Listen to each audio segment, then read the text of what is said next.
Welcome, everybody, to the greatest NFL preview show you will find on YouTube. I am joined by my good friend, Rawhide Media for you. We'll be going over our Week 6 picks.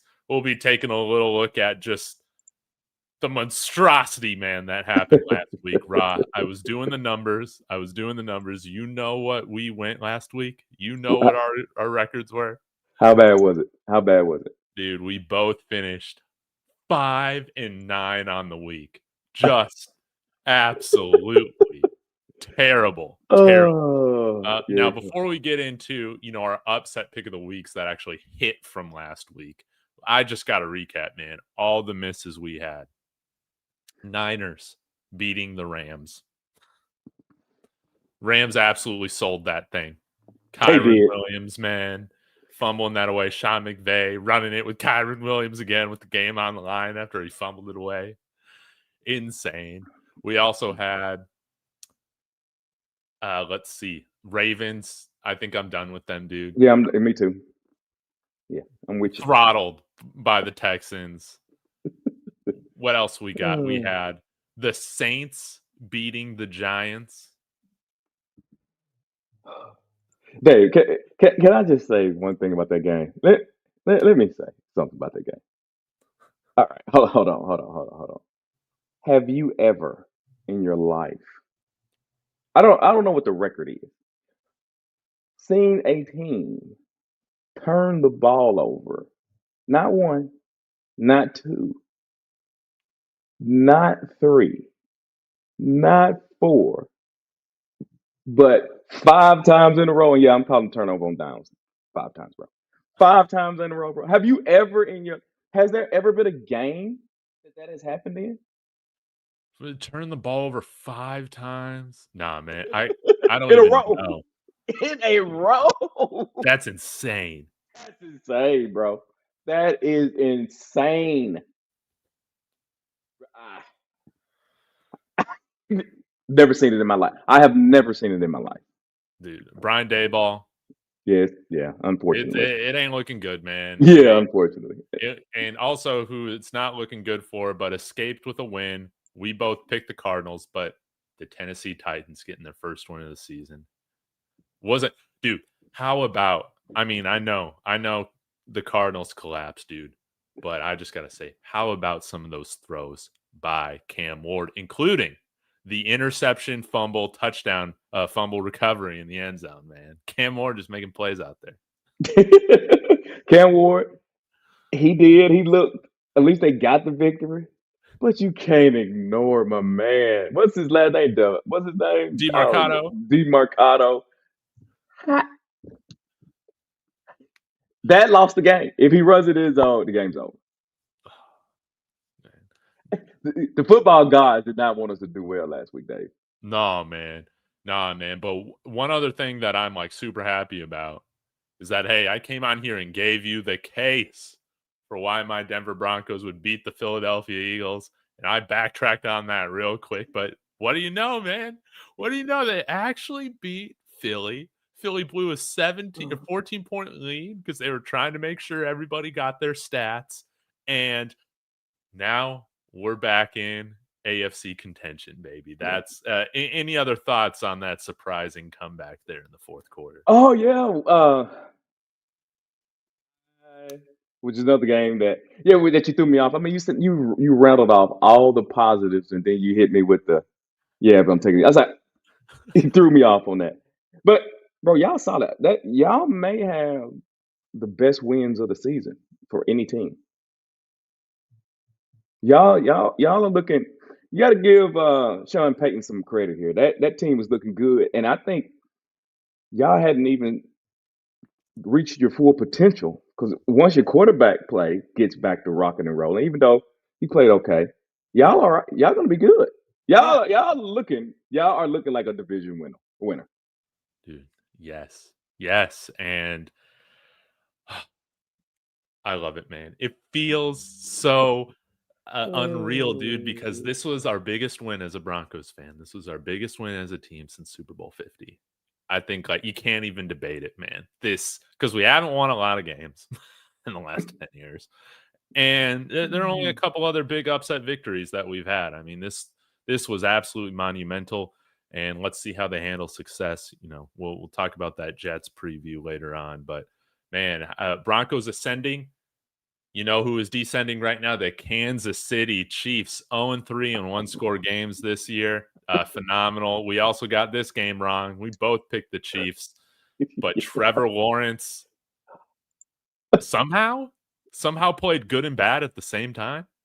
Bro, hey, that last play of their drive when he scored that touchdown, I was like, he fell and he couldn't get up twice.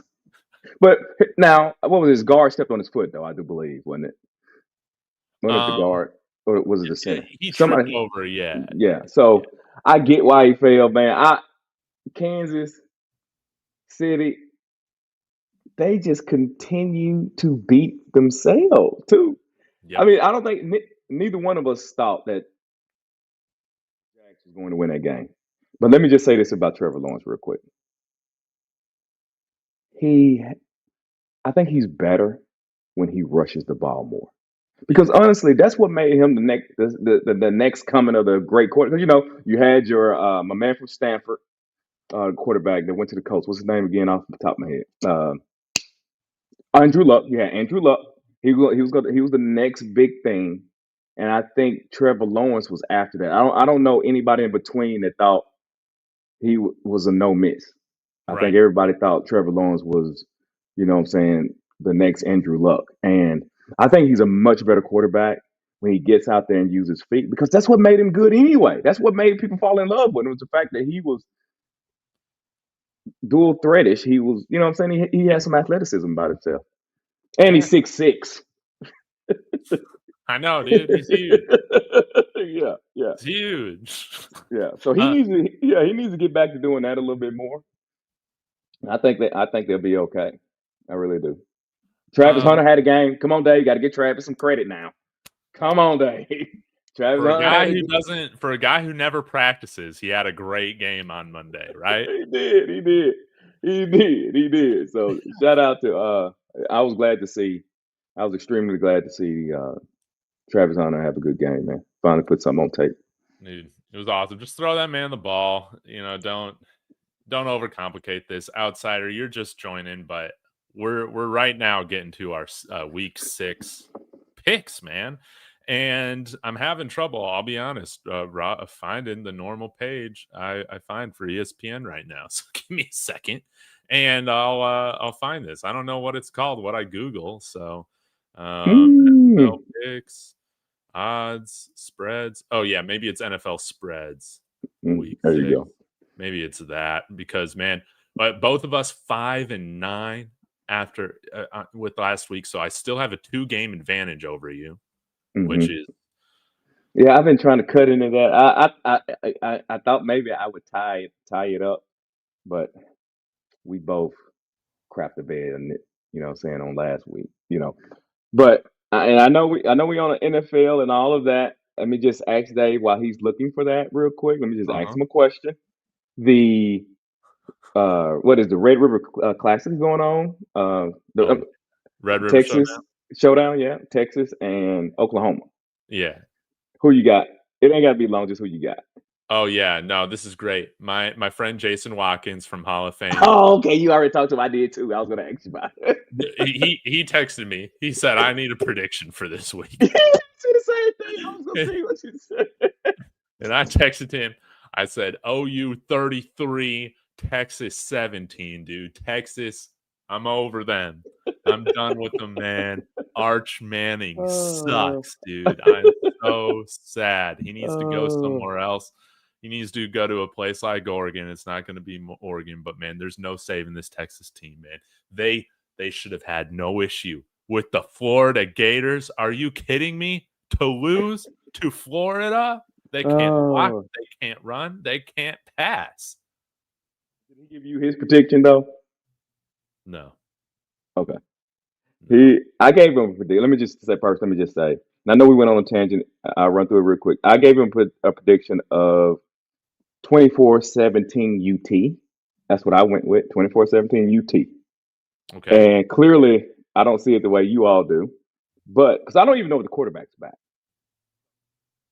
That's another issue. Yeah, I asked him, I was like, "Is John Mateer back?" And he's like, "I don't know." But at this point, dude, I don't even care. I don't even care. Throw the backup in, man. OU's gonna handle him, man. Uh, This is one where I don't think Texas has a chance. so you agree with him because I asked him for his prediction. He said 28-3. Oh my god. My god, 28-3? I know. I know. I know. I didn't know if he was serious or not. I asked him, "Are you serious?" He's like, "Yeah." I was like, "Okay, Dude, I love it. I love it. okay." Dude, I I can't love it, find bro. this stupid thing. I'm gonna have to go to Oh, CBS. just go to scores. Just go to scores, bro. It'll give you the lines and Oh, everything. yeah, yeah. Just go to scores. Look at me Week trying 6. to complicate things. Yeah. Dude, yes. Thank you.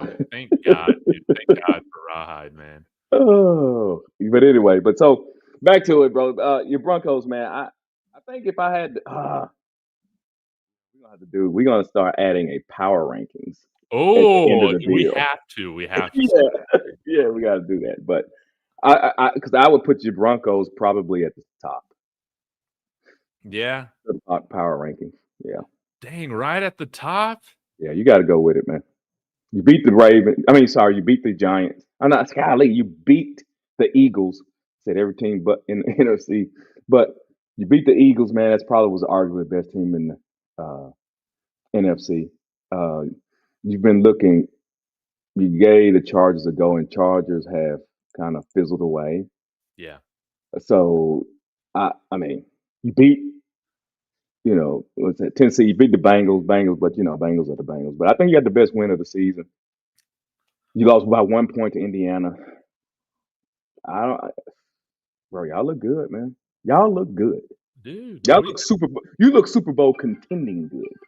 I think so, man. I think Yeah. so. And I don't know if you saw this, but a Tankathon put out a list of the easiest and hardest schedules. They ranked everything Hmm. for the remainder of the season based on everybody's record right now. The Broncos have the second easiest schedule the rest of the way, man, Mm, in the NFL, number 31. And you know how they had two of the easiest opponents on there? This is where it gets kind of whack because they're not going to be easy, but we do play Kansas City twice. yeah. Yeah. Yeah. Yeah. It looks like they're trying to shape in the form, but you're a better ball club than them, though. Yeah, man. Yeah, those dude, they're just old. Their best Yeah. players are just old. Yeah. And well, I guess we'll get to it when we get to Kansas City. But I was Pat just kind of make me scratch my head about a couple things, but that's neither here nor there. But you get it going. Yeah, let's get it going. We'll do our little Profit X here thing at when we talk about the Broncos here in just a minute. But let's talk about the Thursday night matchup tonight. We got the Philadelphia Eagles blowing that game. AJ Brown, I'm sure, is upset. Everybody's talking about firing this offensive coordinator, but they're going into MetLife. And I saw this Nakobe Dean coming back from his surgically repaired knee. Why are you having him return for his first game on the MetLife turf? uh, Why are you doing that's a that, good man? question. That's an excellent question. Man, look, are we for sure he's coming back? Or is that have I they think he's expected stamped to that? play. Yeah, yeah, man. So, that aside of that, I think the Eagles are going to right the ship against the Giants. I know I picked guys. I know my Giants making the playoffs pick did not age well. It about failed in the first 2 weeks. I thought there was a glimmer of hope, but it was imperative that the Giants beat the Saints, and that didn't happen. So I think they're done. So yeah, I think the Eagles. This is going to be a stat game for the Eagles. Now, generally speaking, when we speak about the NFL and we say these glowing and raving things about a team, they come back and lose. So I'm sorry, Eagles. I may have just jinxed you. Yeah, I think that, hey, even though Philly, they're winning ugly, they blew that game. Dude, I don't see them dropping two in a row. I don't see that happening, man. They're gonna come out, play pissed off ball. I Facts. think they beat the Giants, man. But don't get me wrong, man. I will be rooting for the Giants to beat Philly, man. I'm sick of these Philly fans. Sick of these Philly fans. All right. Facts. Well, I'd ask you. You came on my show. Shout out to you, man. I appreciate you joining on Of course. yesterday. I propose that the Eagles should trade AJ Brown. I still feel that way. I think he may be an addition by subtraction, bro. Well, you got to find out a way how to restructure his contract, man. Because Yeah, I know. Yeah. You mentioned it. $148 million in dead cap in 2026 if you trade AJ. Yeah. No, yeah, you're right. You're right. 100%. But maybe he'd be that pissed off to restructure or something. I don't know. Hey, make it. I don't know. How does bonus money work? If you take what you owe, turn it into bonus, how does it affect? Are you familiar with how that may affect the? I know how, like, for that particular year, if you take that bonus, then your cap hit is just whatever the roster amount is. Mhm. But in terms of how that bonus is spread across the rest of the contract in void years, I have no idea. Okay. Well, his mouth is not that bad to have to deal with all of that, so No. I guess you can't get rid of I him. know this might sound sacrilegious, man, because he just won a Super Bowl, but I mean, if you got to get rid of one of them, how about you get rid of the guy that's not really liked that much in the locker room? It's not AJ Brown, right? It's Jalen Hurts. Oh my God, no, don't say that name. I like Jalen Hurts. I I like do Jalen too. Hurts, but I just had to say it. Just had to say it, man. I think he's perfect for that team. I think he's You need perfect. somebody like that in Philly, man. Yeah, I think I think a lot of. I hate intangibles when we Yeah. talk about players because you can't measure it. But bro, I know everybody loves Tom Brady, but he is extremely Brady like. Extremely. He's calm, cool, never gets rattled. No. I think the offensive coordinator probably could do him a little bit better. AJ Brown kind of spice up his routes. I think he can run more routes than what I think. His route tree. I think it's bigger than what they give him. So I think they just kind of need to do that. They'd be all right, bro. I mean, come on, they lost one game. You hear how we talk? They I lost know one we're saying they suck. They won the Super Bowl, won like 20 games in a row. We talking about all the changes they need to make. Yeah. Yeah. Yeah, you're right. What the hell are we doing, man? We're acting like we went 5-9 last week. Yeah, exactly. All right.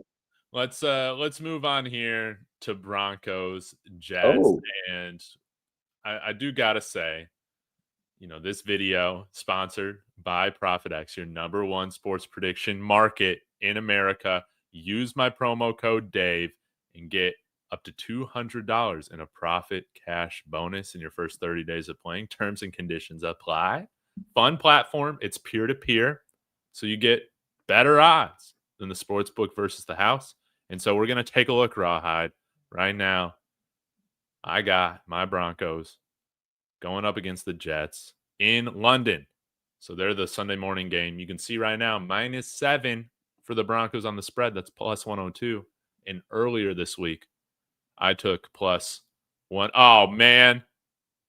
See, I should have waited.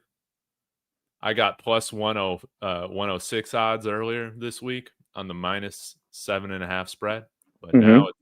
now someone's got plus 114. So maybe I should double down on it, man. But Broncos money line -345. New York Jets still looking for their first win. Rob, what are your thoughts on this game right now? Personally, for me, dude, the Jets got no pressure coming into this game, man. They're Zero. terrible. They're terrible. This is a trap game. This is a trap game for my Broncos. Being a young team, having just beat the Eagles, this is a trap game. Rawhide, tell me, dude, why? Why don't you be freaking out about this game? Well, no, I think there are some areas concerned here. They're playing in London, and we know how those overseas games go. I mean, Look at Dylan Gabriel. He looked great against a Vikings defense that confuses every quarterback in the league. But you know, but the deal is, man, the Jets they're more akin to can't get right than they are anything else. The Broncos, bro, y'all got a dominant defense. I think y'all top 5 in sack pressures. You Yeah, know what Nick I'm saying? Bonito leads the league in sacks right now. Yeah. 7. Alex Singleton, he's healthy and everything's right. Nothing's wrong with Singleton, is it? Our inside linebacker? Yeah, he's good, right? Yeah, I mean, he's there. He did get burned for that Saquon Barkley touchdown that we want to crucify him for, but Mm. he's doing all right. He's doing all right. He's making tackles. Yeah, but irregardless, bro, you still got J.K. Dobbins, bro. He's putting it all out there. I think he had about 402 yards rushing on 77 carries, averaged about 5 yards a carry. So y'all run game was looking good. The Yes. only deal is, I guess, the only thing to be concerned about is this is the NFL and stuff happens as we seen last week. But that means you would take the Jets to play a clean game, not be not have a lot of They're penalties, so right? bad. Same old Justin, Jets. yeah, exactly. Justin Fields, if he would have to be on fire and rushing for almost 100. So if those things are not happening, man, I can't see how the Jets could win this game. I don't see it at all. But what about is Ben Powers back or is he out? No, he's on IR, so we are going to see Matt Pert probably filling at guard. I'm not really worried about that. Not really worried about the offensive line, even with that injury. But I will say, we lose this game if we get away from the run. And Sean Payton and Bo Nix want to go putting up more stats. If we get game manager Bo Nix, we win. If we Yeah, get Bo Overthrow, we lose. yeah. I don't. I don't know about that name. I think y'all should win anyway. Okay. Okay. Yeah, I Great. think you'll win Man, anyway. I might have to hit that plus 14, man, on Yeah, that I think minus you'll 7.5. win Man. anyway, man. Because that I don't see. Yeah, I mean, catching lightning in the bottle for the Jets right now, and I hate it for Aaron Glenn, man, because I think he's a good coach. I think he's trying to instill the right things, and it's hard to take over a program like the Jets and not have a premier player at the quarterback position because I think that helps the progression of the team, i.e., Cincinnati Bengals when they got Joe Burrow. Yeah. So, yeah, I think the Broncos going to win. I think it's going to be an easy victory. I'd probably say 30. No, that's high. I go 27-14. Yeah, yeah. So something like that. I'm Yeah. I'm hoping and expecting a double-digit win for the Broncos. One last thing before we move on, dude. Justin Fields, he needs to do whatever he can after this season because I imagine the Jets will release him when they draft some quarterback in the top 5, whatever. He needs to do whatever he can to get to San Francisco, to Minnesota, or wherever Mike McDaniel is an offensive coordinator next year, man. Get him Mm, with a good coordinator. I think that's what he needs to do. yeah. If he even have an opportunity, Dave. If Because if he Mac don't, Jones, Mac if he Jones don't, can do it, he can do it, man. yeah, I guess you're right about that. I think he's looking like a career backup guy. Dude, I don't want him as a career backup, man. He can't throw. Yeah, that's true too. That's true too. Hey, never mind. We'll Yeah, say it. Say it. no, I know. I was just gonna ask. I made a lot of excuses with Justin Fields, but I I would like somebody just to put him, just let him throw it, bro. Stop making, let him be Ohio State. This all is running. I am still surprised by all this. He didn't do that at Ohio I State, know, man. man. I know. Just throw it deep, dude. Just I didn't even know he could run. I saw it in championship game, right, a little bit, but I didn't even he could run like that until he got to the NFL. yeah. Yeah. Yeah, I'm with you, man. At least make it an entertaining brand of football. yeah. All right. So Broncos, we're on the same page there. Cardinals versus Colts. You got Kyler Murray. DeMarcado is still on the team. Can't believe it. Yeah, I know. And the Colts, they are 4-1. I forgot who they beat last week, but they won. I'm going with the Colts with this one. The Cardinals suck, and Kyler Murray not getting it done in crunch time last week against the Titans. Terrible, terrible, man. I do not believe in these make-a-wish 5'10" quarterbacks. Hey, yeah, I know how you despise short quarterbacks. Hey, but the theme or the guy that need to be discussed in this game is the current leading MVP contender, Daniel Jones. He's not going to win MVP. He's going to end up giving him comeback player of the year, but MVP leading Daniel Jones. I mean, he got this team right now. They are what's that? 4-1. Bro, he's got 71.3% completion percentage. He done threw for 1,300 yards, 9 total touchdowns with 6 throwing, 3 rushing. He got to be leading for MVP, man. Dude, he looks like a franchise quarterback. He looks like a franchise quarterback. Who would have thought that? Not me, man. Not me.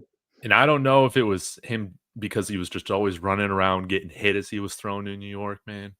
Mm-hmm. But his arm strength is legitimate.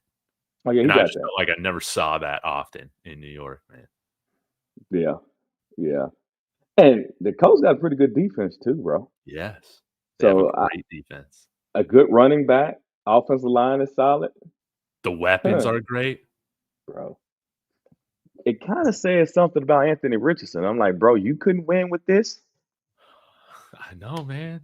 Uh-huh. Jaheim Jones, man. Jaheim, yeah, Jaheim Jones. That's right. Man, I'm with you, man. That Anthony Richardson, I wanted to believe. I wanted to see him do it. Dude. Hey, it's crazy. All that physical stature, and just a waste. But yeah, but to the game, man. Yeah, Arizona. I'm not ever big on Arizona. I think Marvin Harrison Jr. looked okay that previous game, but yeah, it's all about the Colts here. They're playing at home too. Yeah, I'll take the Colts in an easy victory.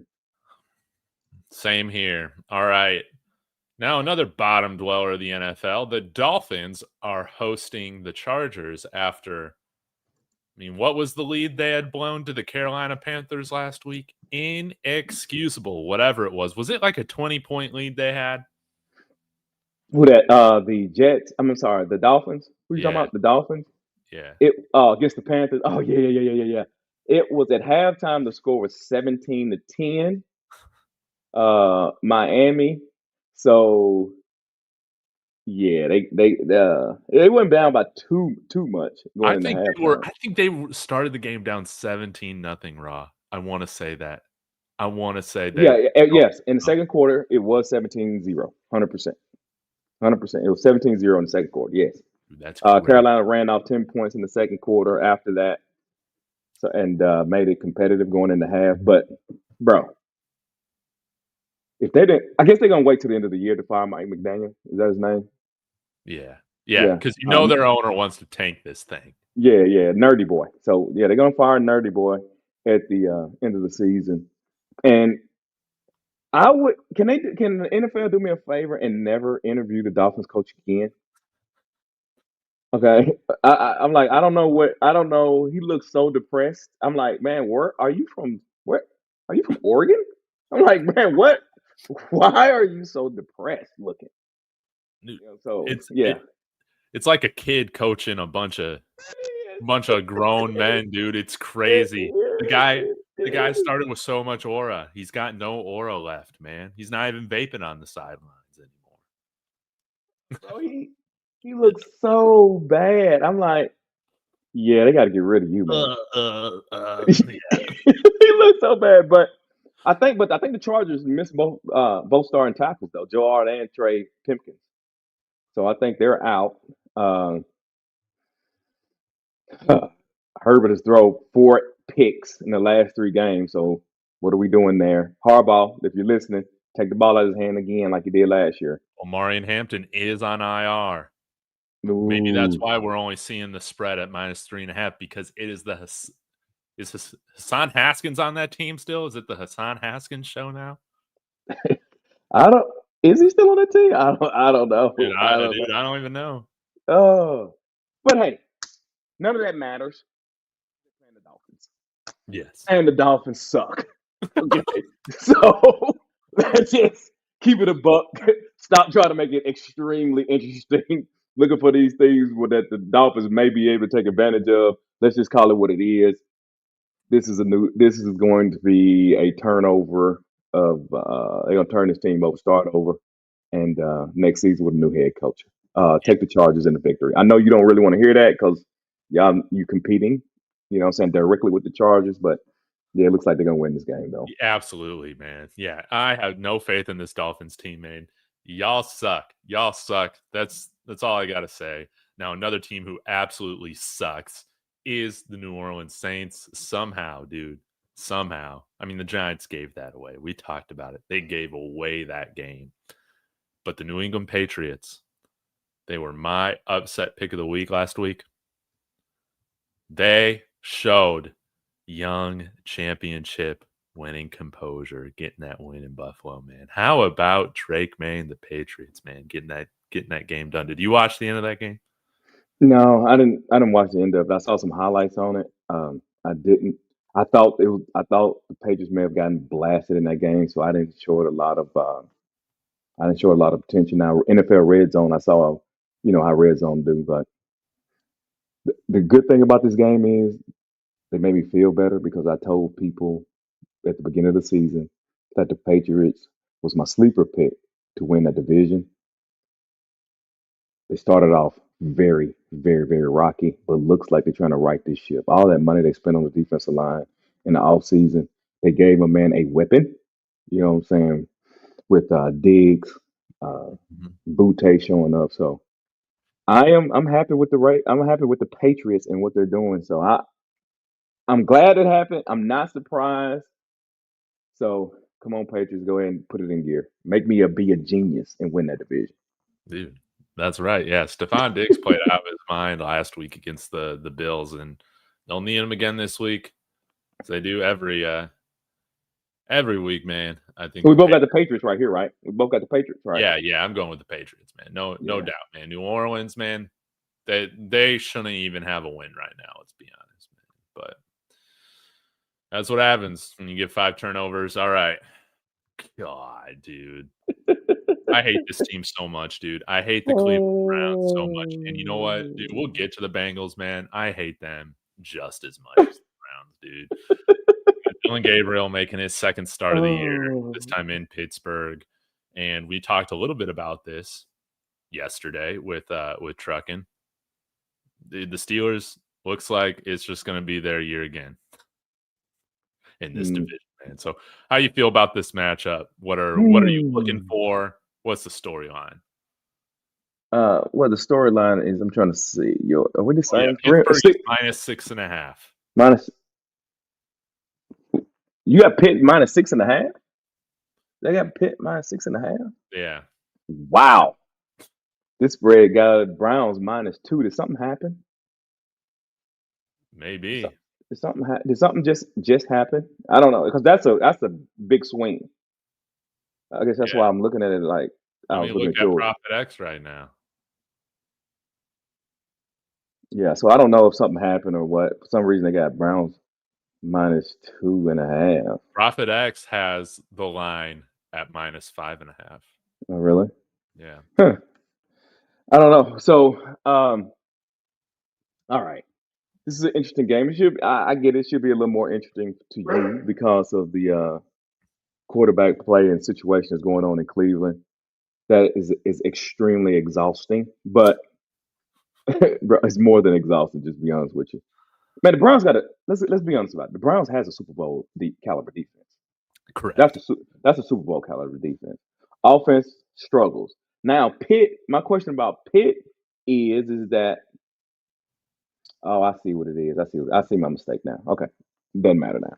So the problem I have with Pitt is that they're not the defense that I thought they would be. So it's kind of weird. You get a guy who can finally complete a pass over the middle of the field. Look with Aaron Rodgers, but then your defense all of a sudden fail you. So I don't know what Pittsburgh is going to put on the field. Let me go by history. Generally speaking, Mike Tomlin gives rookie quarterbacks problems. Dylan Gabriel coming in here is its first game in the States. He does do a great job in getting the ball out fast, and I think he would need to continue that type of play, especially with the Steelers, because they tend to confuse young quarterbacks. But all that being said, don't care at all. Has no effect on the game because the Browns will lose this game to the Steelers. Absolutely. Yeah. I got the Steelers beating the Browns. But in a close game, though, Dave. That's what I was gonna say. I bet they cover this 6.5 line. Yeah, in a close game. So I would, and I agree. I would take the Browns in a cover because Browns Yeah. in covering. Steelers money line. Dude, we're all on the same page right now. Let's hope we win. Let's hope we win, baby. So wait, let me ask you the question though. So, would you like to move away from Joe Flacco? Yes. I love the fact that they were able to trade him, man. Mm-hmm. Because they never should have freaking brought him in, man. If they were going to draft 2 quarterbacks, that's how I feel about it. Yeah. And I like the fact that hopefully it gives Shador a quicker opportunity to play. Is that fake news about Bailey Zappi being the number 2 quarterback over him? Is that fake news? I don't think so. But hold on, before we go too far, before you lose your mind on that, think back. Generally speaking, the backup quarterback to a rookie is a guy with experience. And this is what I mean. This is what I mean. Hmm. So let's say Dylan Gabriel doesn't play well in the next couple of games. I think Bailey Zappi will be the guy to relieve him if he gets hurt in the game. If they decide to pull Bailey Zappi, pull Dylan and to try Shador, what'll happen is I believe Shador would be your starter, but Bailey Zappi still your number 2. That makes sense. You see what I'm saying? Yep. So generally speaking in the NFL, they don't have a rookie quarterback and the backup a rookie quarterback too. Yeah. That Only rarely happens. functional franchises do that. yeah. So I think because remember the San Francisco 49ers, they didn't do that either. I don't think Purdy was the backup. It was somebody else. You're correct. He was their third string. He was the third string. When old boy got hurt, here comes Purdy. Was it Blaine? No, it wasn't Blaine Gabbert, was it? I think what's his name was back there too. I think they still had my man Jimmy G, I think. Oh yeah, Jimmy G, Trey Lance. Yeah, it wasn't. Yeah, and Purdy. Yeah, that's what they had. So, and I know people get all up in arms about that. That don't matter, bro. It matters not. Dude, that's why I don't really touch it a lot. That's why I don't really touch it a lot. Like, it don't matter. But I'll comment on the Bengals and how dumb they are when we get to their game. All right, I'm going with the Steelers, no doubt. All right, Panthers surprisingly 2-3, comeback victory last week against the Dolphins. They blew out the Falcons on the road in Atlanta. The Dallas Cowboys are 2-1. Did they have a bye week last week, I guess? The Cowboys? No. Yeah. No, they beat the Jets. They absolutely destroyed the Jets. Cowboys are a tricky team, man. But I will say right now, Rob, they come in at -3.5 favorites on the road to Carolina. I think that's a fair line with how inconsistent the Cowboys have been. But they still have high-powered offense. Honestly, I know their record isn't sexy right now. But I kind of like what Brian Schottenheimer's doing with this team, man. Thank you, Dave. I appreciate that. Thank you, Dave. Because I told y'all because they are the Bengals of the NFC. They're the Bengals of the, and I know Daniel Jones. I said that he's the leading candidate for MVP, but I got Dak Prescott at 1B. Dak Prescott. Oh my God, guys, 71% completion percentage. He's throwing 270 yards a game, 10 touchdowns. without CD Lamb. Yeah. Oh my God. Do y'all know how good that is? Dang. Oh my God, bro. The fourth best scoring off. There you go. There you go, Dave. There Yeah. you go. The There we fourth go. best scoring offense in the Yeah. NFL, bro. Stop hating on my man Dak. Yeah. Okay. Why do people hate him so? I don't know why they hate him so much, man. You know, Because he's the I, Cowboys quarterback. well, is that what it is? Now that Probably. defense is trash. Now they could. I mean, they'd be just as good if they could let me and you play linebacker. We can't do no worse. But man, I would love people to show Dak a little more respect. Now on the Carolina side, I cannot figure him out. I'm kind of confused. Bryce Young is not playing good, No. but they have won some games. Yeah. So I don't know what's going on there. Help me out. I have no idea. I I don't know either, man. I think that they beat some bad and inconsistent teams, man. I'm not even going to give them that much credit. This is a game that the Cowboys should absolutely destroy the Panthers in, man. Even on the road. That's how I feel about it. But yeah, I think this 3.5 line is fair. And I also want to give props to the Cowboys. Also, did you see Jerry Jones flipping off the Jets fans last week? Hilarious. Yeah, I love it, bro. I love it. Get him, Jerry. Tell He him you said he don't meant to care. give him a thumbs up. Um, There you go. There you go. You can get away with it. You can get yeah. away with that. But Javonte Williams, they signed from the Broncos, and he's had some insane, catastrophic knee injuries, and he's looking the best he's ever looked, man. He never looked this explosive in Denver after this knee injury. He's running the ball really well. I think he had a career game against the Jets last week. So I wish that they kept Rico Dowdle because I still feel like he's a pretty good running back. He's definitely better than Miles Sanders. But yeah, like Brian Schottenheimer, he's been around the NFL a long time. He's had multiple opportunities to call offenses, and I think he learned a thing or two from Mike McCarthy. Granted, he called the offense, I think, last year, if I remember correctly. But I like what he's done, and we'll see how they play in November and December, right? That's the key for the That's Cowboys. the key. But Yeah. I just like his energy. I think a little bit better than Jason Garrett and Mike Yeah. McCarthy. And I think this is a thing that could work. Mm-hmm. Yeah, 100%. They just gotta shore that defense up, man. And I would, if I was to advise the GM, and hey, what do I know, right? I say don't go reaching for the defensive player, meaning that for trade purposes. You got those picks. I think I'd be extremely cautious with how I use those picks, meaning that whether if I want to trade and make a move this season, because I don't know if a move will make them Super Bowl contending. No. So. But you get to the playoffs and you win a game. I think that's a very good year for Dallas right now. 100%. And I think they would have done that even with Michael Parsons. I think having Michael Parsons doesn't change where I see this team ending up. No. Yeah. Which goes to show back to the point that I made earlier about players in the NFL. Who cares about your superstar wide receiver or your superstar defensive player? They typically don't make that much of a difference, bro, in the grand scheme of things. Yeah. Well said. Seahawks 3-2.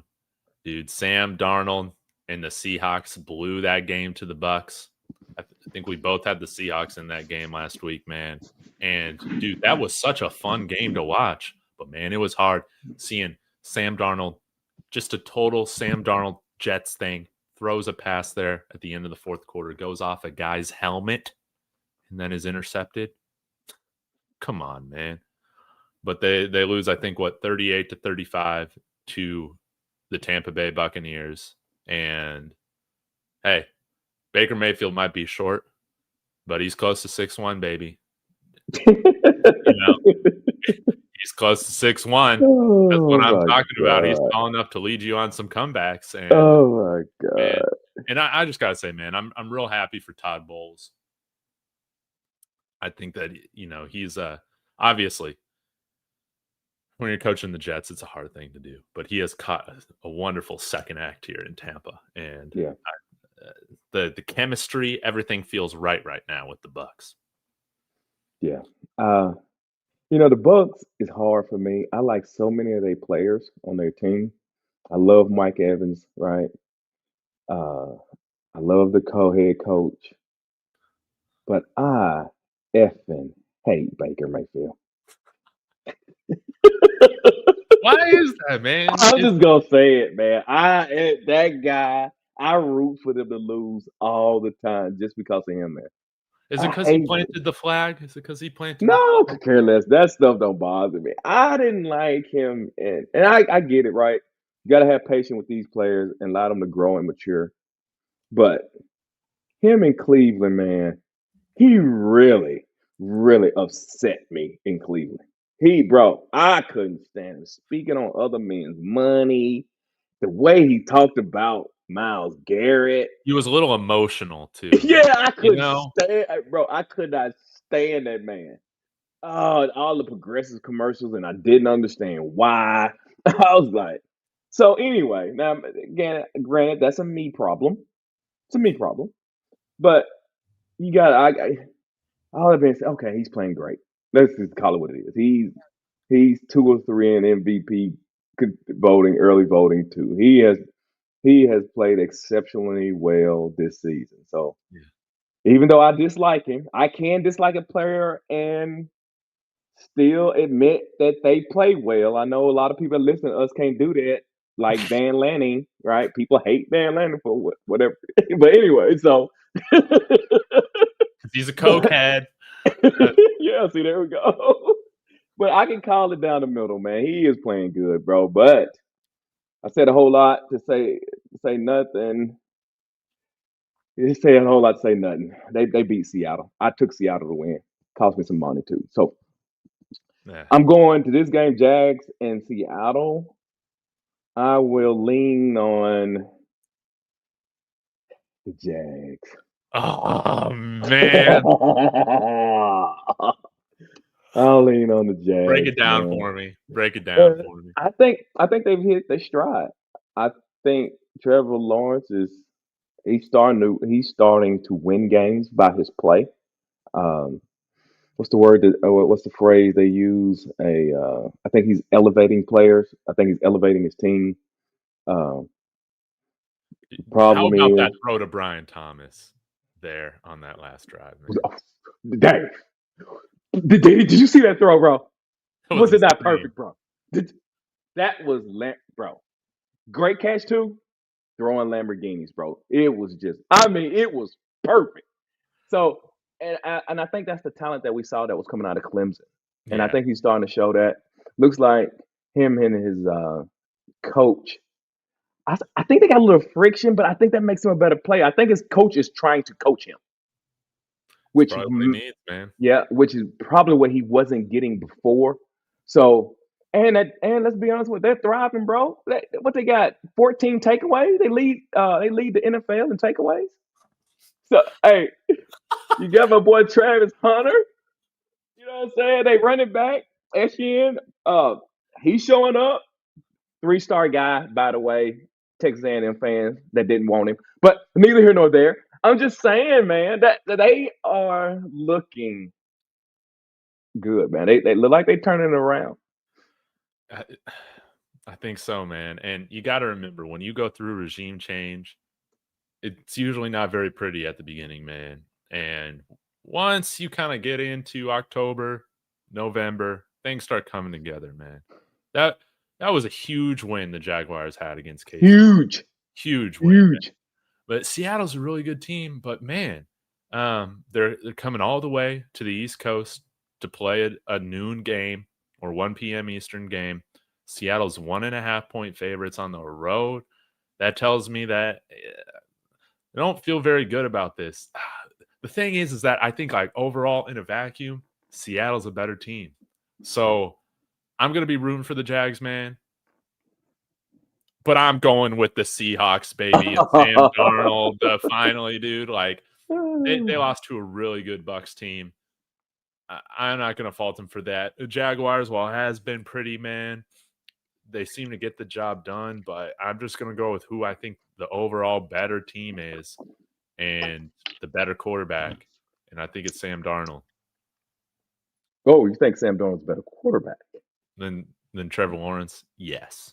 Come on, Dave. Dave, you don't believe that. You Yes, really believe that? yes, I do. Yes, I do. I think Minnesota made a huge mistake on not keeping Sam Darnold.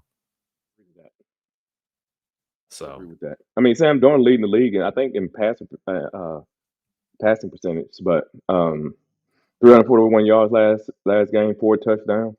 yeah. He was doing a great job, man. But I got to go with the Jags, man. I think the Jags got something going on there, man. I I really like do. what the Jags got going on, and Travis Etienne is reemerged, after a Yeah. terrible last season. Like, he's looking great. But I will be rooting for the Jags. I'm not gonna root against Travis Hunter, man. But that's who I'm picking. All right.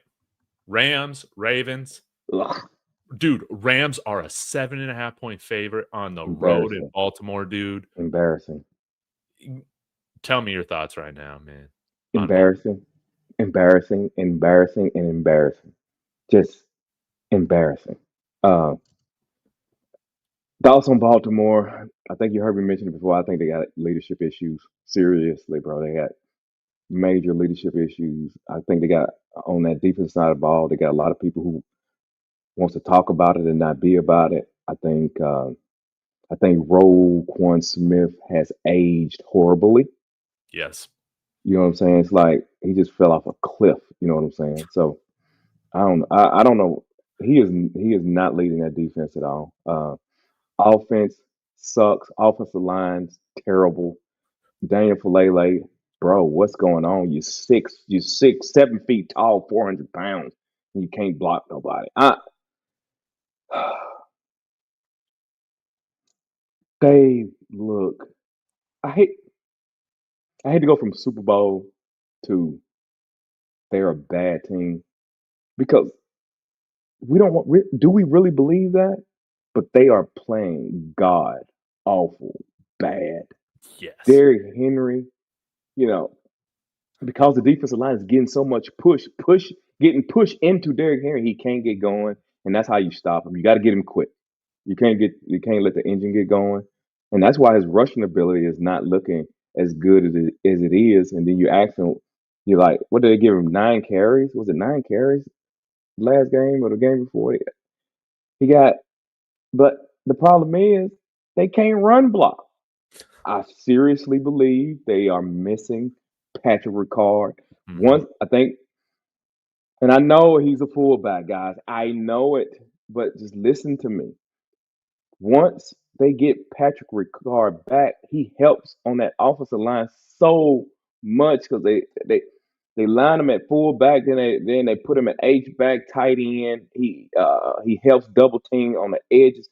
He is a what's that knife that got like screwdrivers and all that on that. Oh, yeah, he's, your, why am I forgetting that too? Yeah, that's He's your j crazy. But yeah, you know what I'm talking about. But yeah, Letterman tool. He's your Letterman tool. That's not the word, but that's what that tool is.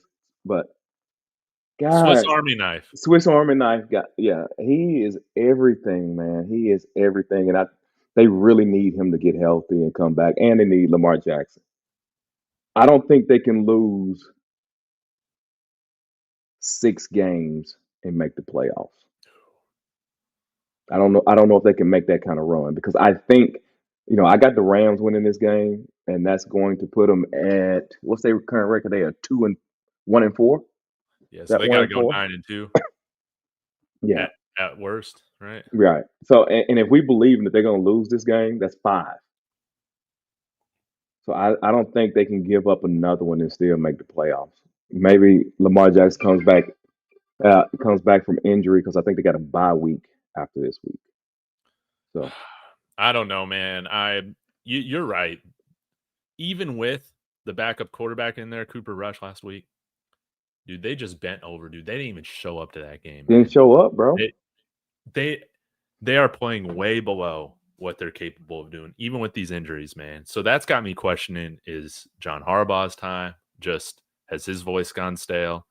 Um, the offense is just a mess. You talked about the line missing Ricard. I'm right there with you. I appreciate the fullback position. It's important, especially for an offense like the Ravens. But dude, man, I'm wondering if you just sell this, you just blow this thing up, man. Like Mark Andrews is in a contract year. We talked about this yesterday. I would love for my Broncos to trade for him because we run a lot of 2 tight end sets. He would be awesome with Evan Ingram. Derrick Henry, you trade him, and it see if you can get anybody to bite on Roquan Smith, dude. I don't know, but I think you kind of I think this core has kind of run its course, man. Yeah. And I No, I know mean, I know a lot of them are hurt, but dude, it's like Derrick Henry's not getting any younger. Mark Andrews is gone after this year, man. You might as well just blow this thing up. yeah, I don't. Yeah, it's going to be extremely difficult to patch this team back together. What you? Lamar Jackson is questionable. Ronnie Stanley, he's questionable. They need Roquan so much Smith. help on defense. Like they need an injection of talent. But they thought they had it though. That's the I thing. know. That's why you gotta.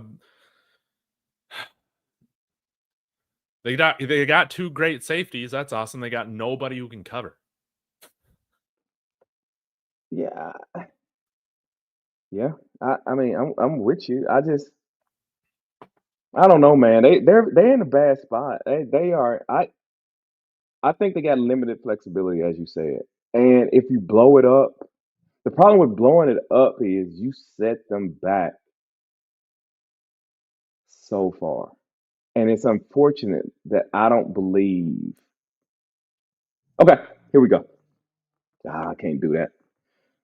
I don't know what to do. I don't know what I don't know. I don't know what you do. I don't know what they do because I know people want to talk about how good that offensive line was. It's not. They have been struggling, and again, Lamar Jackson makes that offensive line look a lot better than what it is, i.e., cake and salty guys. But the deal is, the deal is that if you, he hasn't shown an ability to compensate for holes in the team in the playoffs. See, he's not like Josh Allen last year. We got to call a spade a spade. Nobody thought the Bills was going to be that good. Nobody thought that. They got rid of Diggs. They kind of did. I think they did a semi blow up, like you Yes. just mentioned. But Josh Allen was able to put that team on his back and run with it. I mean, it helps. Also, he plays in one of the worst divisions in all of the NFL. I don't know if Lamar can do that. I don't know if you get rid of because what you'd have to do, you need to go ahead and get rid of what's my man played Alabama the D back at Marlon Humphrey. You gotta get rid of Marlon Humphrey. You're gonna have to get Yes. rid of Roquan, right? You're gonna keep Kyle Hamilton. You can probably keep the young guys. Mm-hmm. You're gonna get probably Cal Van Noy. You might end up getting he ain't even played this year. On the offense side of the ball, you're looking at Ronnie Stanley. You may have to get rid of him. Are you touching anybody on offense? What you gonna do with them? Then you're gonna get rid of Derrick Henry, which I think they can make it without Derrick Henry. To be honest with you, you got to get rid of your tight end that you just spoke on, Mark Andrews. D Then now Hop. you lean, yeah, right. You get rid of D Hop, even though he's not taking very much of your money. Yeah. I think those are some critical positions that you're looking at removing. I don't know if Lamar can patch that up.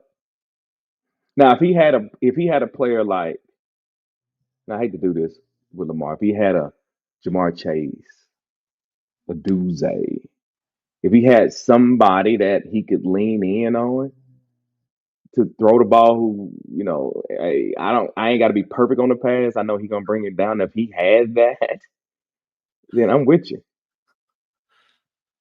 I'm with you. This is what happens when you're head coach. You don't hire a play caller to be your head coach. You lose Greg Roman. It all falls off the wheels, man. But they were good last year, Dave. They were good. They were Yeah, I guess so. good. Yeah, I guess so. I guess you're right. You're right. No, They I were mean good I'm last with you though. I mean I ain't mad at the semi blow up. I'm not mad about that. year. But you're gonna have to be good somewhere. That one thing about the one thing. See the difference with it. The Bills in that semi blow up, that offensive line was still one of the best offensive lines in all of the NFL. Yes. Yes. So that helps a lot. Yes. Yeah. So you're going Rams with this, Oh right? yeah. Oh yeah. Oh yeah. I know we said a whole lot. Yeah. I'm sorry. Yeah. Yeah, no, that was great. I wanted to spend time on Baltimore because, yeah, they just pissed me off. They just pissed me off, dude. They didn't even show up. They didn't even show up last week. I know they're down a quarterback. They didn't even care. All right, this now I know we talked about Trevor Lawrence. He had a great throw, but man, I just want to talk about that Cam Ward throw against the Cardinals last week. You know, he kind of got hit and he just hit it in between two defenders there on the sideline from the opposite hash. Like that was such a nice throw from Cam Ward. He's taken on the Raiders, and they are an absolute mess, man. Pete Carroll, I'm just gonna chop it up to having no talent on defense because you know Pete Carroll can draw up a defense that can produce, right? And Chip Kelly, this is probably his last NFL stop, man. This is probably the last time he gets an NFL play calling job, maybe. But Geno Smith looks terrible. Honestly, I hate Brian Callahan, man, but I am intrigued right now on taking the Titans. See if they can roll with this momentum they got from the Cardinals comeback last week. So I think I'm going to go with the Titans, even though they're -3.5 dogs in this game. Does this count as an upset of the week? No. No. They're both No. 1-4. Yeah, they both. Okay, I guess we're going slumming.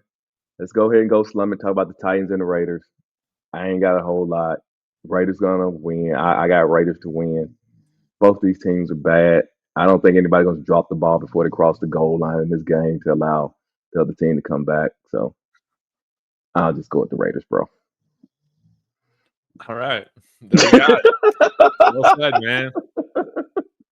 Now let's get to this team that I really want to talk about, Oh. man. The Cincinnati Bengals are at 2-3, facing the Green Bay Packers. I think they had a bye last week, so they're coming off of a bye. Packers are, good Lord, 14.5 favorites against the Cincinnati Bengals in Oh. Rawhide. I don't know which franchise is run worse. The Bengals, they're definitely a luckier franchise than the Browns. But what in your right mind compels you to go get a quarterback that has won less games than your current team at 2-3? Browns have won what, one game? Joe Flacco has looked absolutely terrible. He's less mobile than Jake Browning. You're going after and acquiring a quarterback from a worse team.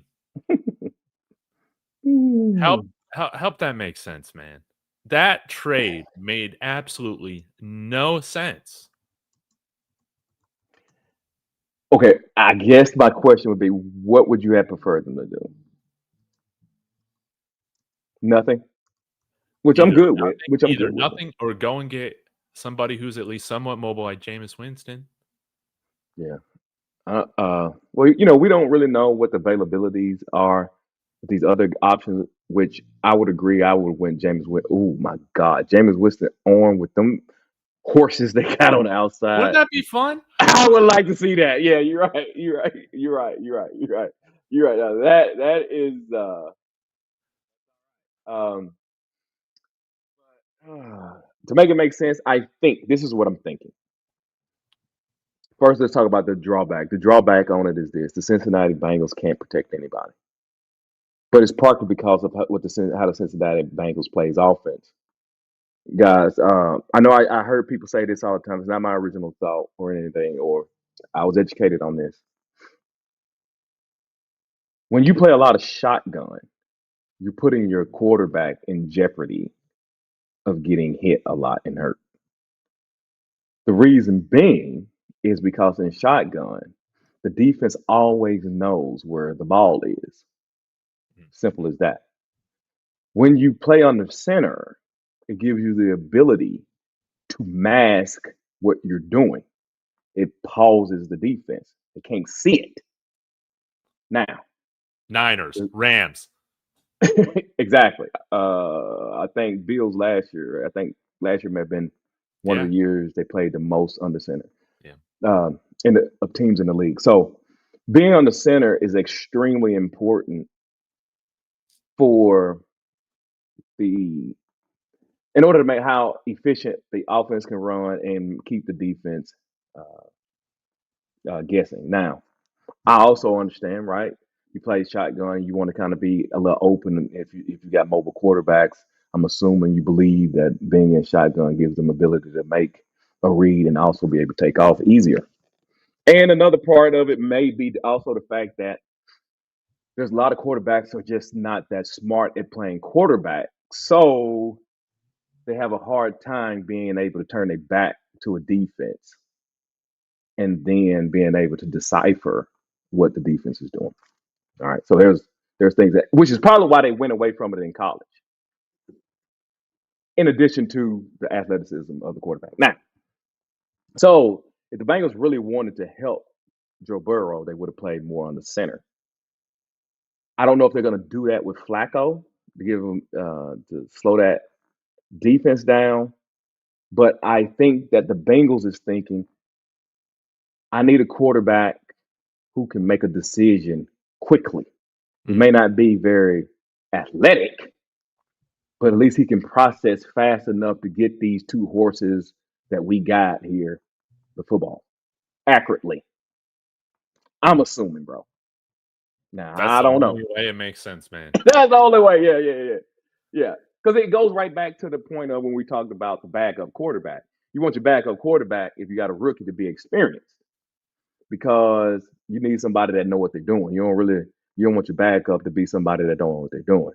So I'm assuming that's why they went and got somebody with experience, bro. I agree. Was there a better option? Jameis Winston. Yeah, sure. If you can get him, though. Dude, where? I don't. Oh, I guess Jimmy Garoppolo is still with the Rams, because I'm like, man, like that would be an interesting one, because he does obviously have familiarity with Zach Taylor. But yeah, I guess the Rams wouldn't want to give him up. I think he's a tremendous backup quarterback. What did they give up for? I think it was like they 7th round pick or something. It was like a 5th to a 6th. So they went back around in the NFL draft. That's it. From like a 5th to a 6th. That's all it was. Gotcha. So I'm assuming that's what it is, Dave. I don't know no other reason why. And Cleveland needed to make some room in that quarterback room. I believe that also. Oh yeah, dude, I hate the Browns, dude. I hate the Browns, and you know what's so crazy, dude? I think Kevin Stefanski is going to keep his job going into next year. I think he's going to keep it. You don't think he's a good coach, though? Kevin Stefanski, 2-time coach of the year? No, I don't. Maybe he's good getting his defense to work, but wasn't this guy supposed to come in as an offensive guru? Yeah, Mm-hmm. That's why. Yeah. No, but I think he does keep his job. I think he does keep his job. It's going to drive me crazy. I'm surprised you don't like Kevin Stefanski. I figured that you would like him. Maybe if anything he did with his quarterbacks made any sense, but dude, anytime you got a guy that prefers having a 5'10" quarterback ahead of my guy Shador, dude, I automatically lose respect in your ability to evaluate quarterback play, dude. Are you kidding me? But then Gabriel has played well, though, right, Dave? I mean, would you at least agree to that? With what he's being asked to do, sure. I'm pulling this up. NFL Next Gen stats. We're going on a tangent here. We're taking a look at Dylan Gabriel's pass chart, dude. We're gonna do this. Yeah, give me the pass chart. Browns. Dude, I'm just telling you now, it's the same thing. He's Tom Brady. Tom Brady did the same thing, won 3 Super Bowls. Exact same thing. Just saying. His second leading receiver was a running back. Come on, Dave. Come on. Dude, look at that. Actually, this isn't as bad as I thought it would be. At all, actually. Shoot. You crazy, Dave. You are insane. Oh. Yeah, he played well. I'm gonna backtrack on that real quick. This passing chart actually looks pretty damn good. All right. Oh, Dave, you are Gotta insane. You call it are how I see it, man. This is actually a pretty good passing chart, Oh, yeah. man. 19 to 33. All right. He does have a lot, right here, but good on Kevin Stefanski, man. He had some shots downfield, he had some shots intermediate, over the middle. Man, I like all this, man. I'll give it a star. Got a star for his first game. Tom Brady, bro. That's the same thing Tom Brady did, bro. I'm telling you, man. When he first started, that's what he did. Dude, I don't ever want to hear you compare him to Tom Brady ever. No. Wait, see, no, that is absolutely not what I'm doing. I'm just saying style of play, how they played the game, ball out quick. You know what I'm saying? Get it to the guy, do the easy throws. I implore people, go watch the Byron Leftwich interview on the pivot. It'll give you a little insight on how Tom Brady thinks. Because just in summary, he just said Tom, he does the easy, and he's gonna do it easy every single time. He said he's gonna do it every time until you adjust, and then he got you. If there's one thing about Dylan Gabriel, is that he makes quick decisions, man. That's it. You have to when you can't throw over the offensive line. Now that you know as well as I do, NFL, it's imperative to get that ball out quick. Mm-hmm. Mm-hmm. You know that. Oh yes, I have seen plenty of games. Drew Lock, I've seen plenty of games. Like Caleb Williams, man. Zach Wilson. All this, man. Drew Lock is the king of holding on to the ball. Hey, Caleb Williams got it. I think he beat him out last year. Caleb Williams. Oh yeah, man. I think he went to sleep with the ball in his arm. Dude, are the Bears back this week? I think they play on Monday night, right? Yeah, they're back. They're back. Or yeah, we got two stupid Monday night games, man. I hate that. All right, this is going to be a fun matchup. Maybe one that we disagree on. Because honestly, I've liked how the 49ers have just played inevitable football this year with Mac Jones. That upset over the Rams was insane, but honestly, it was more the Rams giving it away than the 49ers winning. I'm going to say it. And the Bucs. Dude, I love the Bucs. Tampa Bay is a 2.5-point favorite right now. Mac Jones might be better than Brock Purdy. That's my overreaction, but he's been playing really darn good football. And hey, this offense they got him in probably feels a little bit more similar to Alabama than being out in Jacksonville with whoever they had calling plays, Doug Peterson, whatever, in the past, man. So you kind of got Mac Jones, Alabama right now, which is always the type of system that he should have been put in. Now, and maybe you should have picked him at number 3 overall instead of Trey Lance, but you should never have traded up for that pick in the first place. Let's just be worst pick. I think that's got to be the worst pick. One of the worst picks all time. Yeah. But Mac Jones is where he needs to be. Rawhide, though, I'm going with the Bucs, man. I'm going with Baker Mayfield at home, and it's really just because they're the home team. I think it's going to be a real close game. But give me the Bucs in a close game. I got you. I get it. I understand why you picked that, and I'm probably wrong in what I'm picking. Obviously, y'all heard my take on Baker Mayfield, so my disdain from him is really forcing me not to pick the Bucs. So I'm going with the 49ers. I agree with you. Matt Jones may be better suited for the 49ers than Brock Purdy. I do believe that Matt Jones is better than Brock Purdy. I'm not a big fan of Brock Purdy. I think he's oh Lord, here we go. Now I'm going to contradict myself here. I think he is a product of the system, but don't jump down my throat with the Jalen Hurts, man. Okay. I thought we were about to go back talking to Dylan Gabriel. No. So don't jump down my throat because you're gonna say what I'm saying about Purdy is what I argue against with Jalen Hurts. Okay. So, but Yeah, I think Matt Jones is a better quarterback. I think, and I took San Francisco 49ers to win this game. I am worried. I don't know if Trent Williams going to play. Look, they got him at questionable. Uh, Javon Kinlaw ain't playing, but that's fine. But Tampa Bay also got those injuries. Godwin's questionable. Ryan Irving Jensen's should be out. out. Yeah, Hall and Dean questionable. So I'm going to go with the 49ers to win this game. Actually, I'm going to go with the 49ers to win the game by a touchdown. Yeah, I said it. Ooh. Yeah, I said it. We're gonna take a look at Profit X, man, right now. What kind of line they got? So if you want San Francisco money line, Profit X got it at plus 142.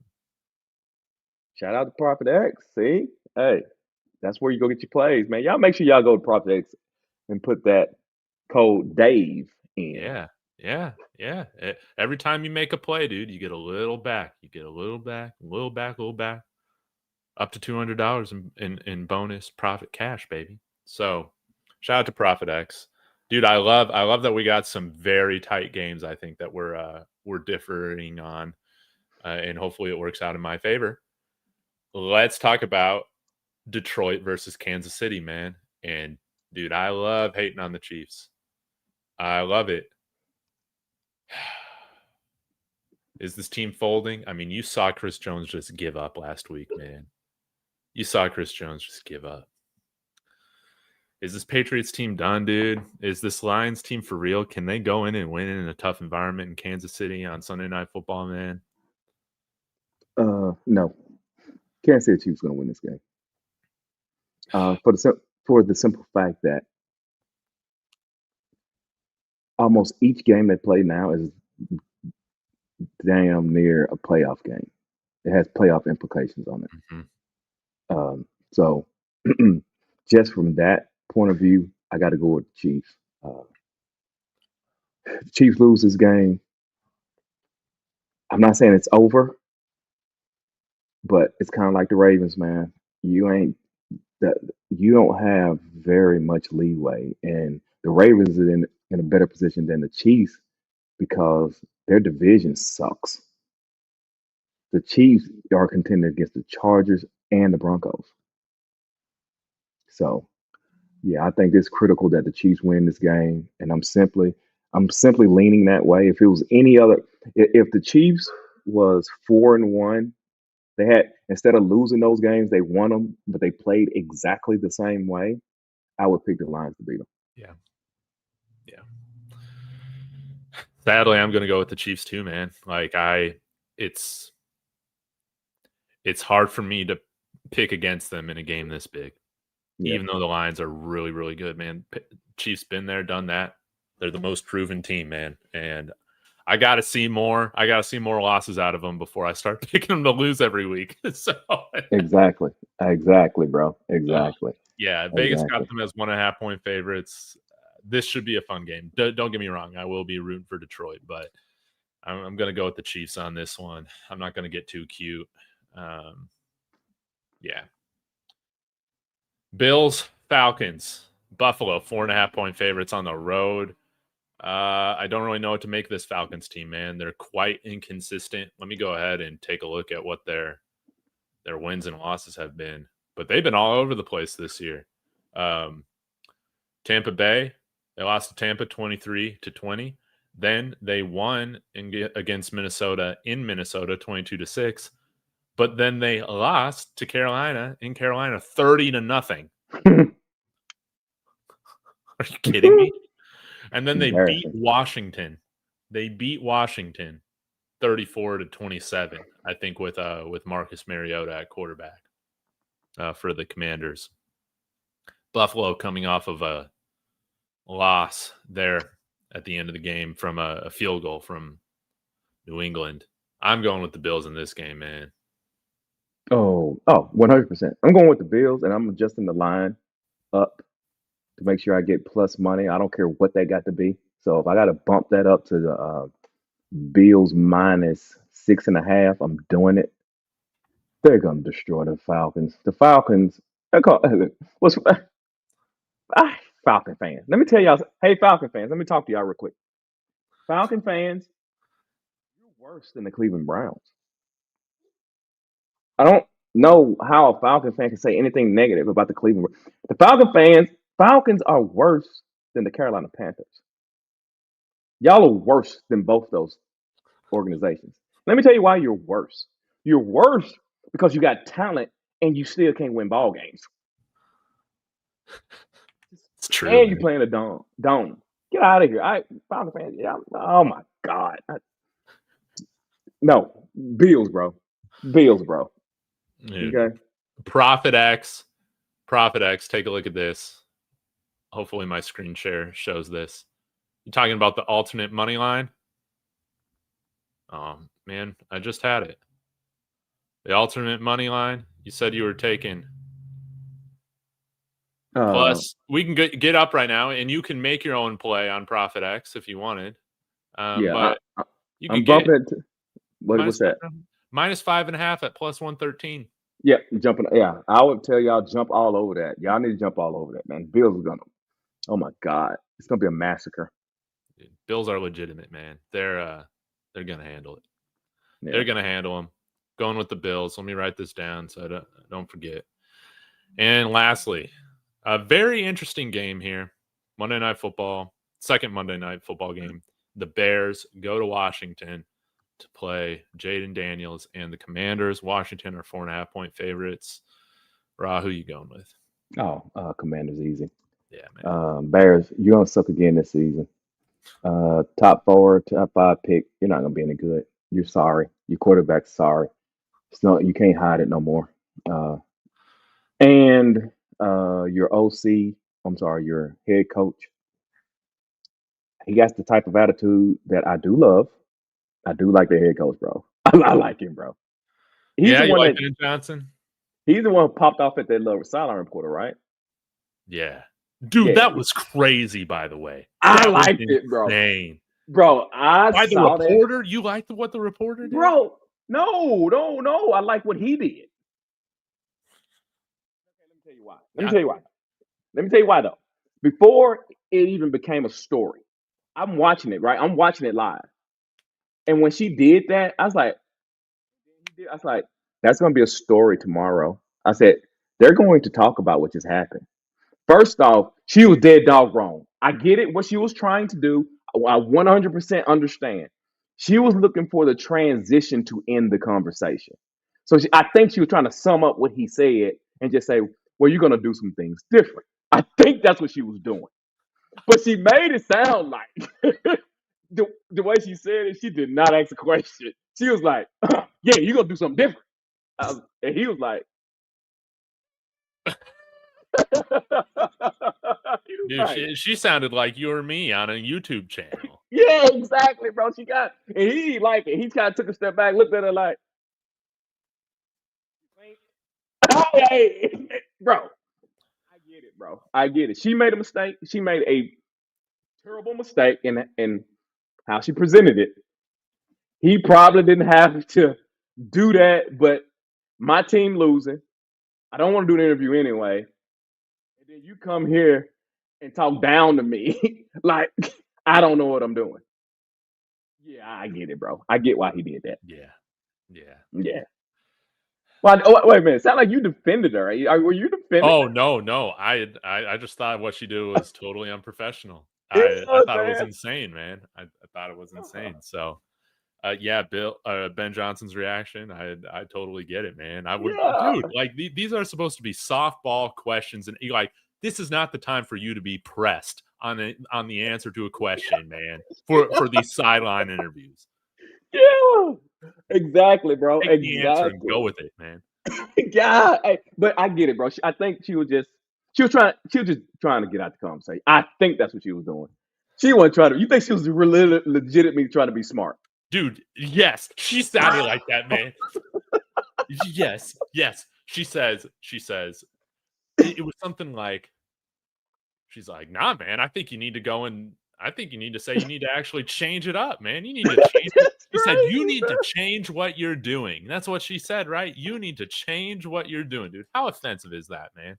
Yeah, I get it though, because I probably would have popped a little bit too. I'm like, you think? But I get it, bro. But I think she was honestly, man. She didn't say it right. She just didn't say it right. It's She didn't okay, say man. it right. We all make mistakes. We all make mistakes. We Yeah, all you're make right, bro. mistakes, We dude. all make mistakes. I said Dylan Gabriel had a bad passing chart. Pulled it up. It looked great. Yeah, It she looked just great. that's all, bro. That's it. But I don't But blame. with the Bears, man, here's the thing. They beat a bad team on the road in the Raiders. They beat the Cowboys at home, man. But I did not expect them to go to Washington and beat a good Commanders team. And the Commanders got a great victory last week against the Chargers. That was awesome. And by the way, dude, it never gets old to me, Raw. Seeing the Chargers go down late in that fourth quarter at home and have to go to silent count. Is that weird though? Isn't that weird, bro? Dude. And it's like maybe I'm just not old enough, Rob, but it's like, man, do the Commanders do the Washington fan base really do they really travel that well out to LA? Like, is that really like it's pathetic the fact that it's not even a division rival they're having to go into silent count at home against, man. We know that's gonna happen. Yeah. But the Commanders? Really? Yeah. But that Washington is a national. They're kind of like Pittsburgh and Dallas a little bit. Yeah. Dude, I've been reading this book on I got it from the library on Doug Williams, man. It's been pretty good. Oh, okay then. Okay. All right. All right. Yeah, I put it in the top 10. Yeah. Yeah, I did. Yeah. Okay. I've enjoyed it so far. I've been learning a lot. Okay. Shout out. Hey, shout out. Who's the author by? Who's the author of the book? Is by Lewis Moore. Okay. Lewis Moore. Okay. Pretty good. Yeah. But as you can see, it was a new book the library got, so it was right there in the front. So Okay then. I'm surprised they didn't. You mean so that they made the book list? They didn't kick that book out. You can't have any book in the library anymore.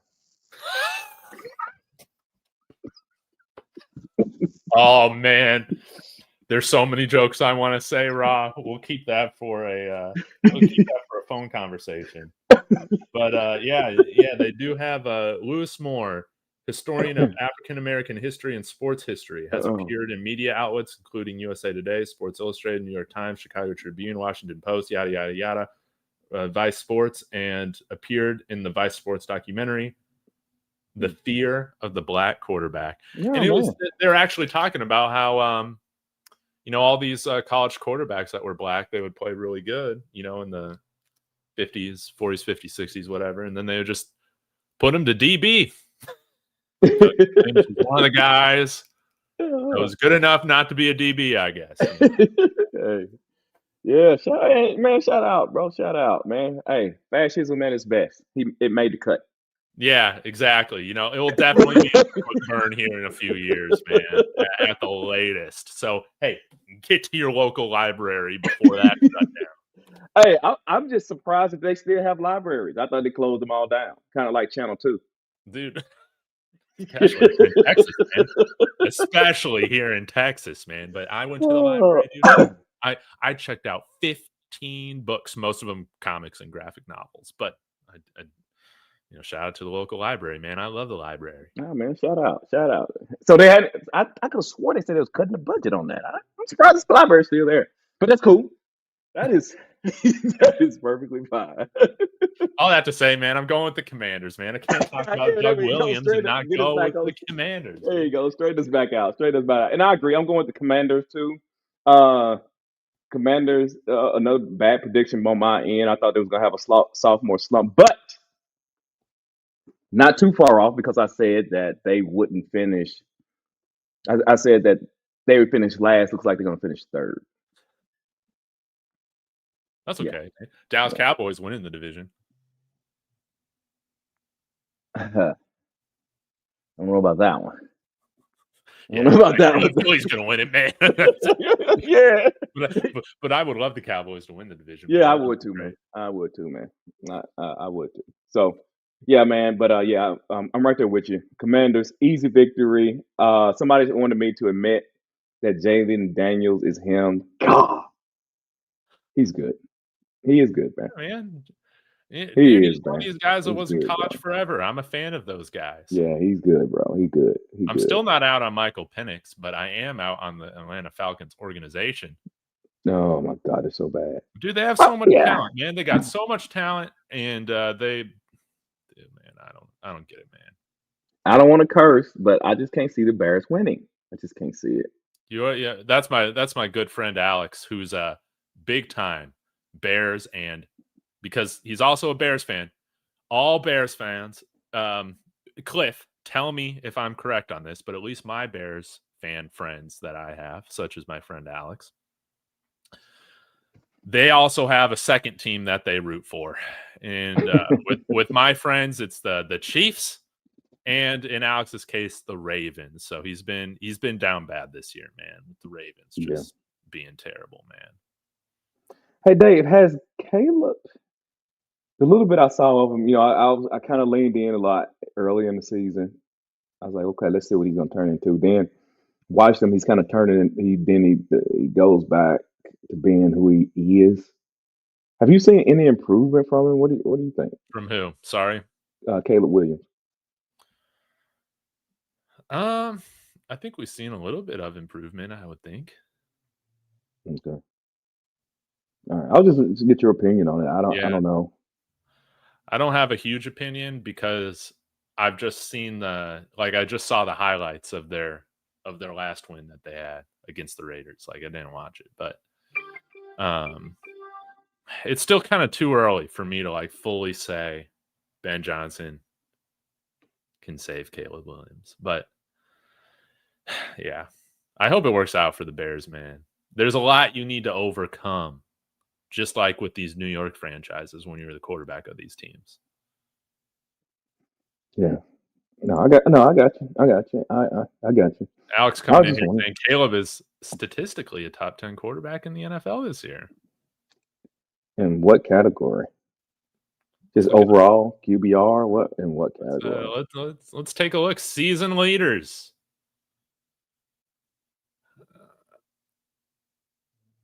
Dude, Drake May though, he's the best one in last year's class. He absolutely, absolutely.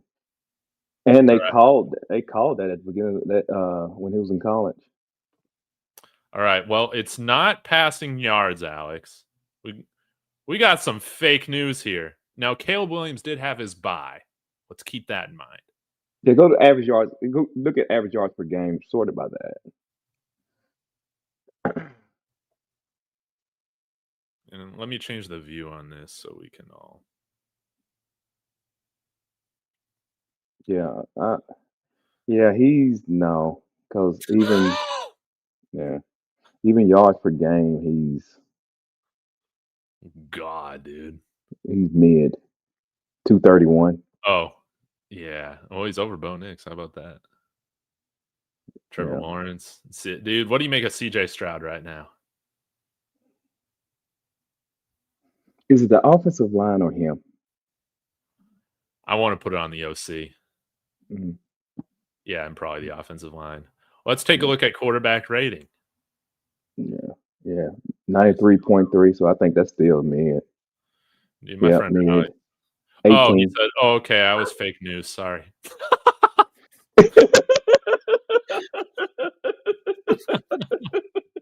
We over here we over here dissecting, looking like, well, where is it good at? Yeah, let's look at touchdowns though. Let's look at that. That's a good stat. Touchdowns. Um, yeah, Caleb Williams. Still don't see him on here. Oh, he's right there with Bo Nix. With one less game played, I might add. Yeah, so yeah. And only taken 7 sacks this year. That's a huge improvement. Now that is an improvement. Now, if I was a Bears fan, I would be extremely excited by that. Yeah, look at that. It's only 7 sacks taken on the year. Dude, That's Tyrod Taylor has 6. Has he even played more than one game? I don't think he's played more than one game. Dude, that's crazy. Yeah, Dude, I love that. That's a good sign for Caleb Williams, man. Only 7 sacks taken. Yeah. So, I think now that is a move in the positive direction. Yeah. if they fire Kevin Stefanski, they need to go fire. They need to go hire Kevin Stefanski to teach Kelly Williams how to get rid of the ball. Yes.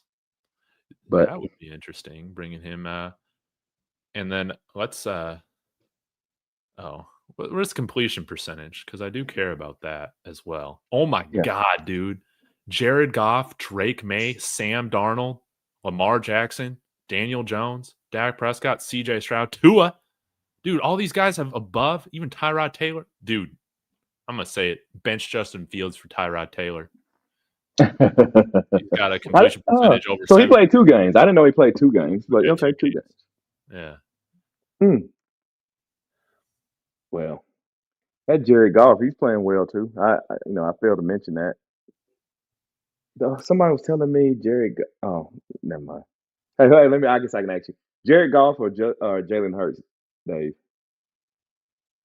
Dude, you put him in Philly, dude, they won a Super Bowl. Oh my God, you said that. Oh, I didn't think you was gonna say it. Okay, all right, I got you. I got you. And, I know dude, some. nobody would be upset. Nobody. Mm. Oh, how could I forget this, Raw? Talking about the Eagles-Broncos game. You know what was the most important stat that nobody's mentioning about how we got that upset? What's that? 0 tush-push plays. Oh yeah, because they kept throwing the ball all game long. Dude, they never had a 3rd and 4th and short. Yeah, that's true. That's true. That is 100% true.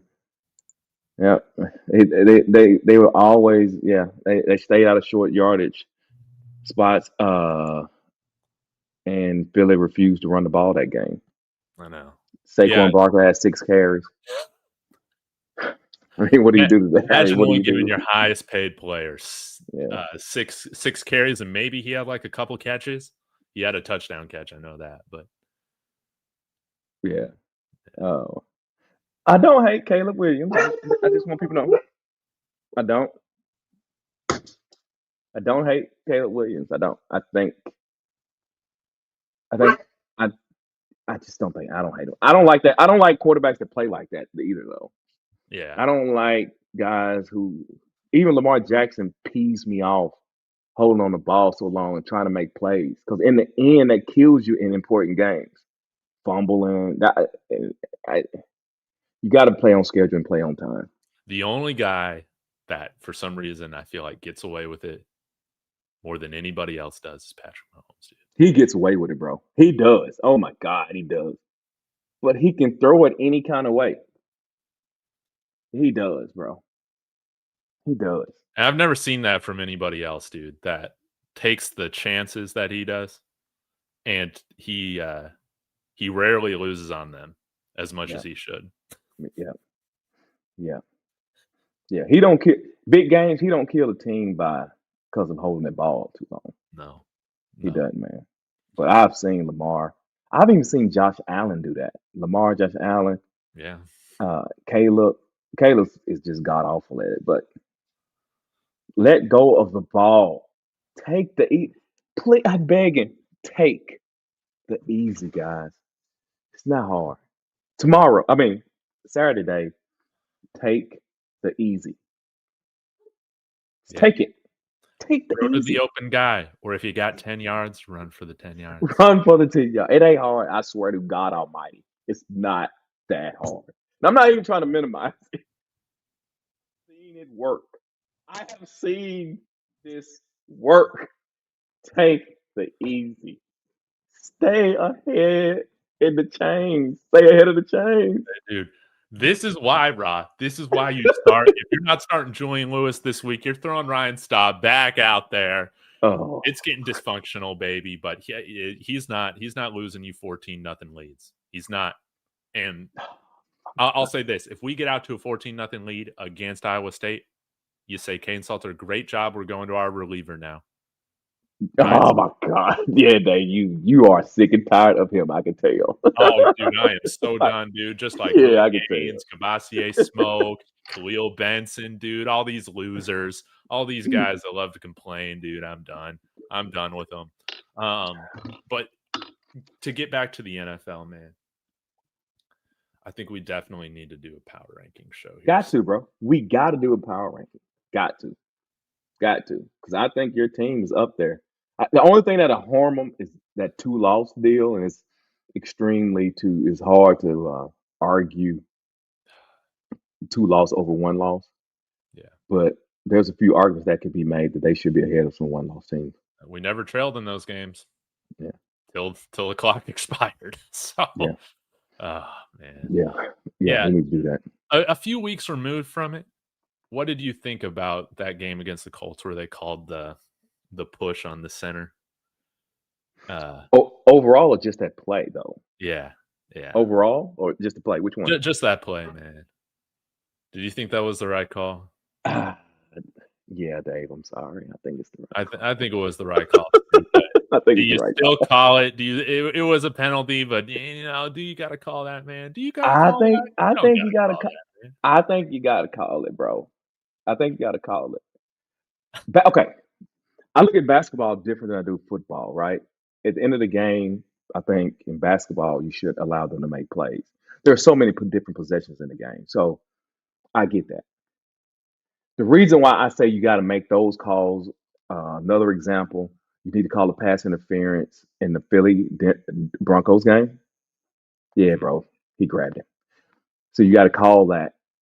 The reason I feel that way in football is because calls in football eliminates drives. I don't know what the percentage is, but it's an extremely low percentage. If you get a holding call on 1st and 10 or whenever, generally speaking, they end up punting in the NFL. You end up punting. So I feel like you got to call it down the middle, because if you ignore the holding, then what happens later on doesn't make a difference. I think they're all equivalent no matter what time of the game it is. So that's why I think in the NFL, you got to make the call. To swallow the whistle in the NFL is wrong, in my opinion. The only thing I swallow the whistle on in the NFL, because I will generally agree with you, but I don't like. Of course, they don't call Hail Mary pass interferences. Should never do that. Also, I think we have gotten too far when it comes to the contact against the passer. You know, I don't feel like we've seen as many roughing the passer calls. Maybe I'm wrong, whatever. But I hate roughing the passer calls. Like in that last drive for the Chiefs against the Jaguars, I was worried that they were going to call flag on that hit on Mahomes, maybe on his second or first or second pass downfield there on that last drive, because he took a shot. He did take a shot. I felt the same way. Mm-hmm. Yeah, but the NBA is a whole other level when it comes to swallowing the whistle and how they officiate things differently in maybe the final 5 minutes as they do the rest of the game. And right. I don't think you see that nearly as often with the NFL. Yeah, I agree. They do it a few times, but I 100% agree with you. And that's just me. Because I think penalties are so critical in the NFL that if it's at the end of the game, I think the end of the game critical penalty is just as critical at any other point in the game. That's just with me. If I was going to make some changes as far as what you're talking about, the roughing the passer call, I think they need to get rid of it all. I don't think they need to get rid of it all and change one thing, and that's the low hit. Get rid of the landing on top of them. Get rid of all that other stuff. Keep the low hit penalty and roll with it. Yeah. Because I think that those roughing the passer penalties has slowed the pass rush down. Yes. Yeah. Yeah. And again, as Tom Brady's saying with some of these other things, how it doesn't incentivize the quarterback to become better and quicker decision maker. Right. Because it makes it's extremely difficult to even play defense, in comparison to the pass. I mean, we get these debates about wide receivers and all of that. Throwing the ball over the middle today in 2025 is totally different than throwing the ball over the middle in 2000. Yes. It's a totally different game. So a catch over the middle in 2000, there's a whole lot more consequences that people had to think about than they do today. I get it. They want the scoring up and all that, but Yeah, you got to get. I agree with you wholeheartedly on that, bro.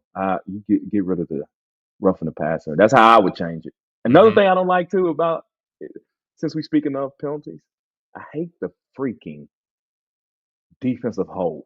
I hate Ooh, I that. hate it too, man. I hate that And defensive I hate hold. how it's an automatic first down, dude. Yeah, It that's the should point. not That's the be an point. automatic first down. That's the point. That's the point. That's the point right there.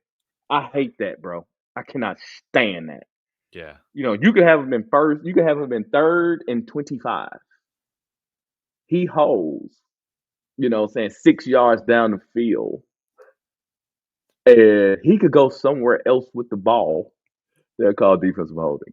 Yes. Yes. First Yes. down. I hate it. Oh, I need to ask you this, Raw, because we talked about the wide receivers. Did you end up doing a show on ranking the best running backs of all time or anything like I that? I I didn't do it, and I'm not. I didn't do it because I don't know if I have enough listeners that can give a good take on it. Right. So, like, I can't really talk about Barry Sanders, right? Because a lot of my listeners They didn't didn't even want really to see see him the play. Sanders. You see what I'm saying? So, and they're too lazy. And it's not an insult. I get it, bro. We got life to even go back and watch. Like, I would tell a person, if you want to see some good, go watch Barry Sanders, Oklahoma State. Yeah. Oh my God, it's just like, And then go say Ashton Genty's better than him.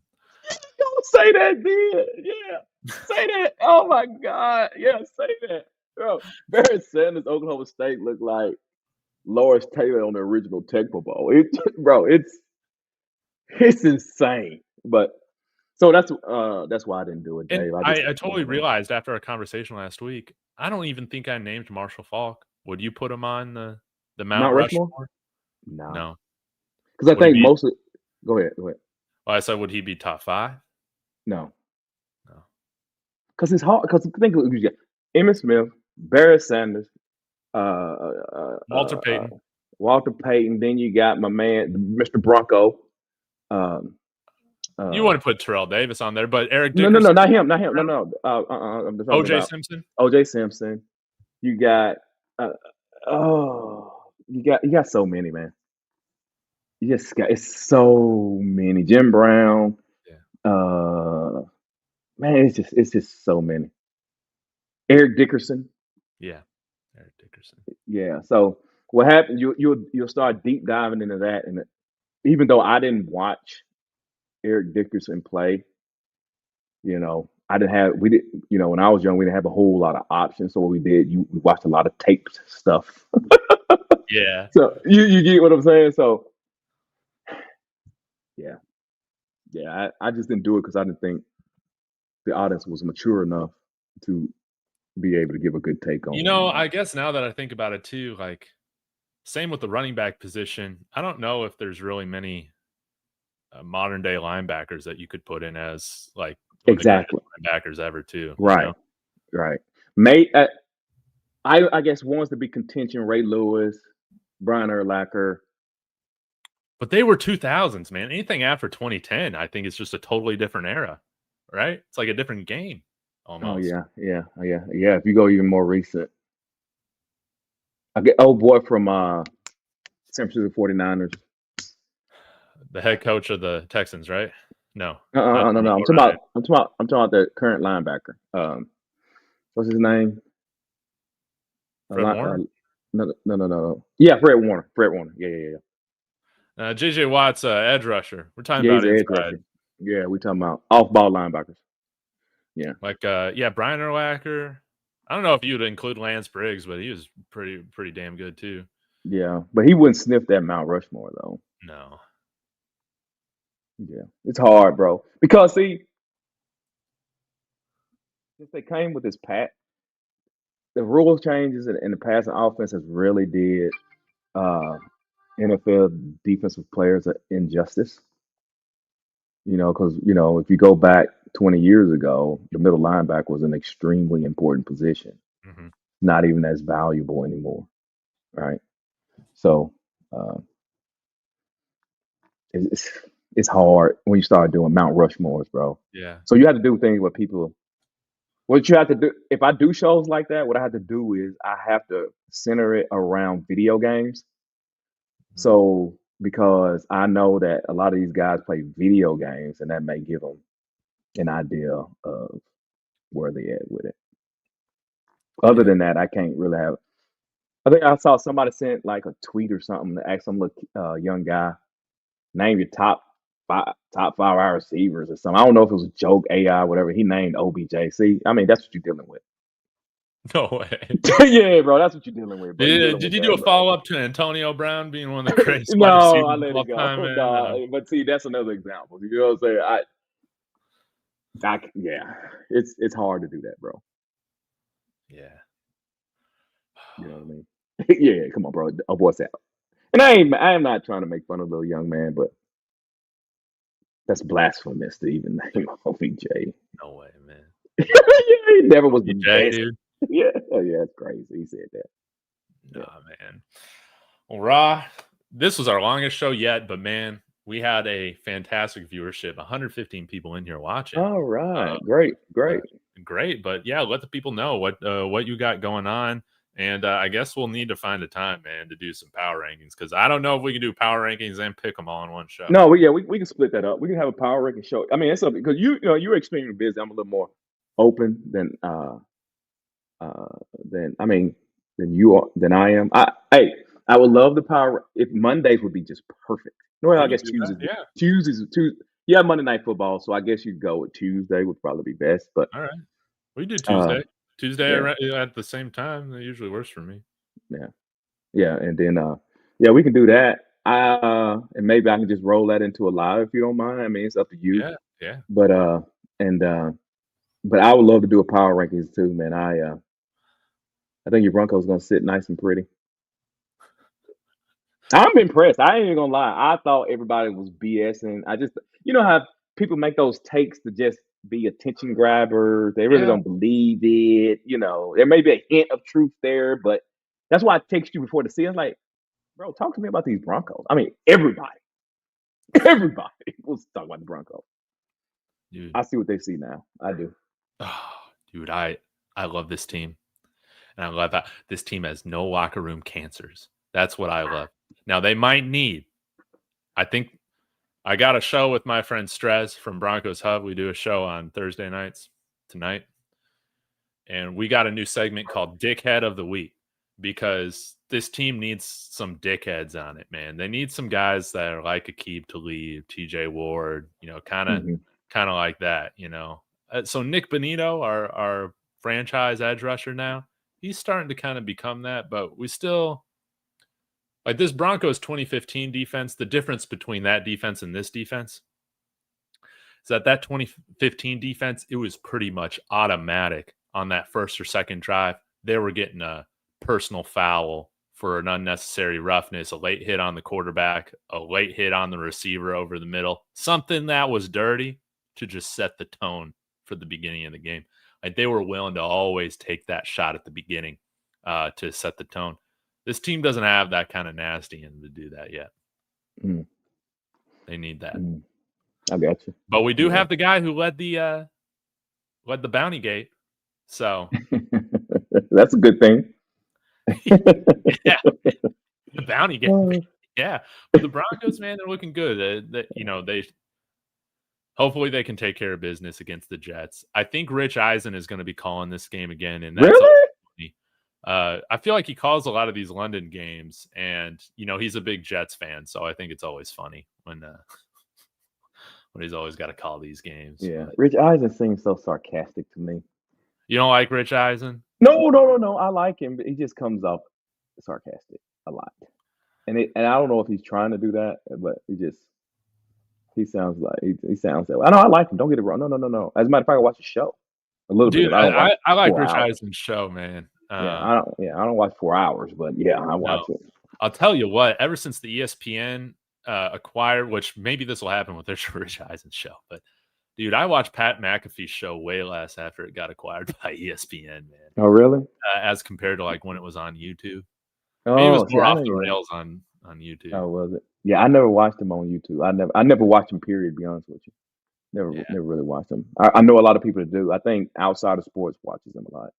Yeah. And what are some other broadcasters, man? But Tony Romo, I just Jim Nance, dude, they need to get Tony Romo on a new. They were just complaining. Like, all they do is complain, dude. I feel like that's all they do in these broadcasts. It's impossible to listen to, man. Um, I like Greg Olson. Think he's great. Is Tom Brady even doing games? Yeah, he does games. Yeah, he does them. He's not good, but this is I his first season. Hmm? Yeah, This is he do second season. games. Who's he? Second, yeah, second season. Yeah, Who's his broadcast partner with? I'm terrible with names, Dave. The guy that I mean, he does it. He's been doing it forever. Aikman. No, it's not Aikman. Aikman's not his broadcast guy. Aikman's with Joe Buck. Yeah, Joe Buck. I don't know. I have to look it up, but he's the regular guy. I'm terrible with names, bro. Uh, but it's a normal guy. Look it up. You'll see. You'll see. It's the you've heard him before. I don't know if you're looking it up. What's his name? Just watch the Sunday night. Man, I love that, man. Uh, Oh man, Detroit Nut, dude. Yeah, he's mad. He's mad. Detroit Nut. We did not pick Detroit, man. So yeah, he's Kevin Buckhart. Kevin Buckhart looks like. yeah, we need some good broadcasters, man. Remember the days when they would do the Sports Center reality show where you could win, your spot as a Sports Center anchor. And dude, we've lost the art of the play-by-play because of losers like you and me just doing their YouTube thing. Yeah. Yeah. Exactly. You know what? You mentioned Romo. I'll say this about Romo. I know we're going long. Romo, listen. Romo, I know you're not listening to this, but Romo, we get it, bro. You're smart and you can dissect the game. I swear, we get it, Romo. Bro, you ain't got to continue to try to prove to us that you can predict the future, bro. I think that's the only problem. He has gotten worse. He has Yes. gotten worse with that. I'm like, bro, stop it, man. I don't need you. I'm not watching the game to hear your critiques on why they did or didn't do something. It's like he's always preaching to me. I'm like, all right, Romo, we It's like fun know. to call out something in crunch time or whatnot, right? Yeah. But it's all game long. It's like, all right, here we go. What 3rd and 10? Look, hey, we know he's gonna roll out to the flat and then hit my man. He got to do it. Look at it. He's lined up right there. We can see it for sure. Then you go the other direction. It fails. See, I told you. If they had just done that, the defense was showing that. How could he not see that? Oh my god, man, they're gonna get something wrong. I'm like, dang. I'm like, come on, Romo, you tripping, bro? Like, we know you smart, bro. We get it. We get it, bro. You smart. Man, I'm about to get myself in trouble here, man. But are we hiring too many athletes? 100%, You bro. doing the broadcasts? 100%, bro. 100%, bro. 100%. 100%. 100%. Because it's not about that. It's entertaining. Nobody's watching you to be able to give us every reason of the X's and O's why something occurred. We only want to hear that when there's something critical. Yeah. But just Like I like Kevin Harlan. Aikman, he does good.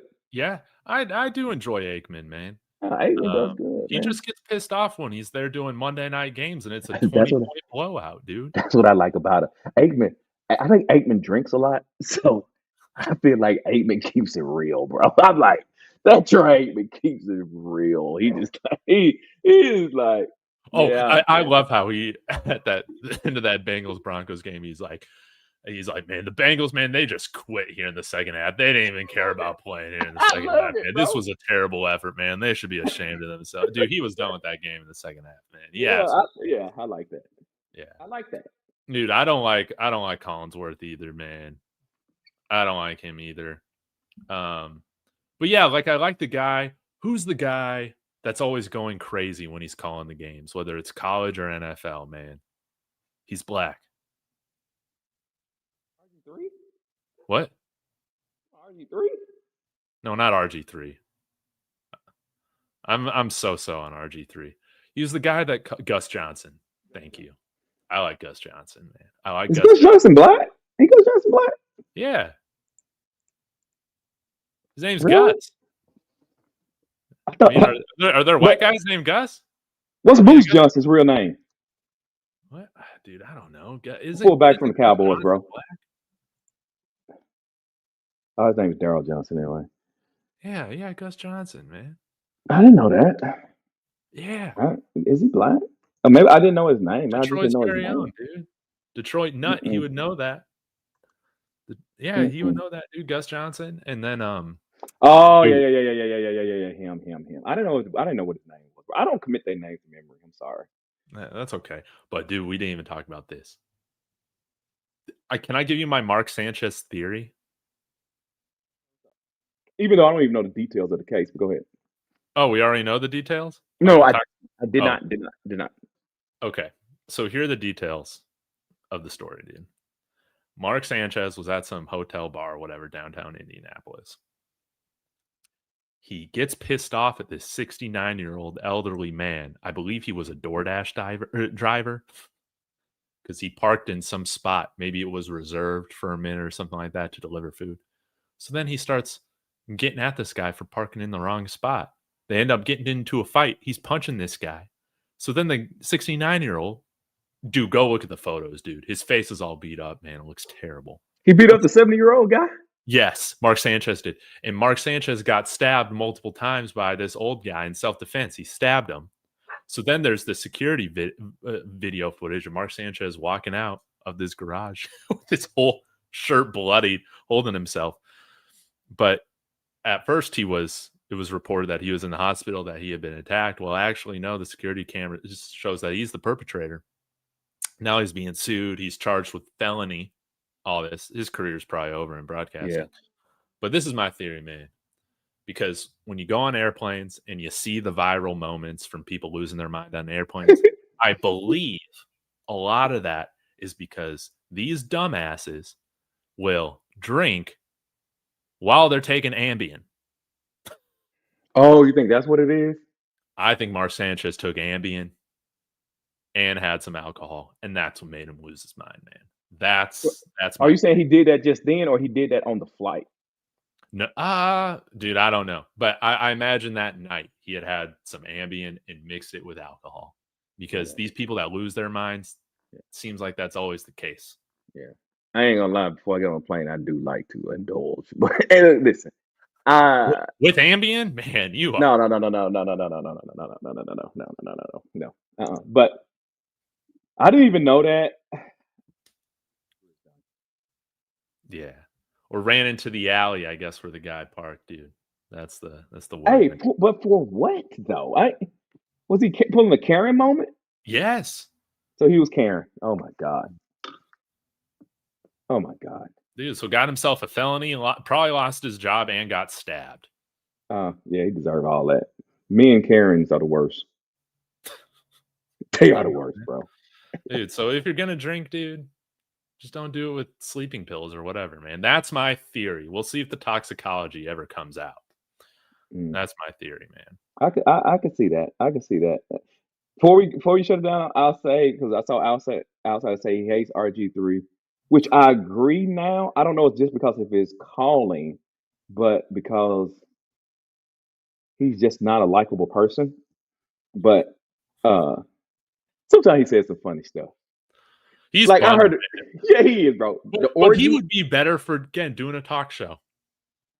Did you hear the orgy deal when the dude ran a touchdown last night? Orgy, did you hear what he said on that? What did he say? He's like, orgy again for the touchdown. We're all having fun. Bro, it was hilarious. But sometimes he goes overboard, and I'm like, bro, you don't have to do a skit every time. What makes the skit funny is it kind of comes out of nowhere. If it becomes normal, and that's what's making me mad about ESPN, some of the people that got on the show. I'm like, bro, do the job first, like a professional. Then throw some stuff in there. But if you're a clown 24/7, it's not funny no more. And RG3 turned into a clown 24/7, so it stopped being funny. It was like Booger McFarlane, dude. I hated Oh, what he hates. Hey, he ain't got a funny bone in his body. He he hates was funny or everything, good at what he did. bro. He hates it all. But you know what? He's the type of guy I see why he acts that way. Extremely, extremely old school. Yeah. He is extremely. I wish that they would just hire people that just really cared about their craft, dude, because I believe you can find the best play-by-play and color analysts out there, man. That again, some of them aren't these retired football players. Like I just believe you can do that. I believe that on ESPN, dude.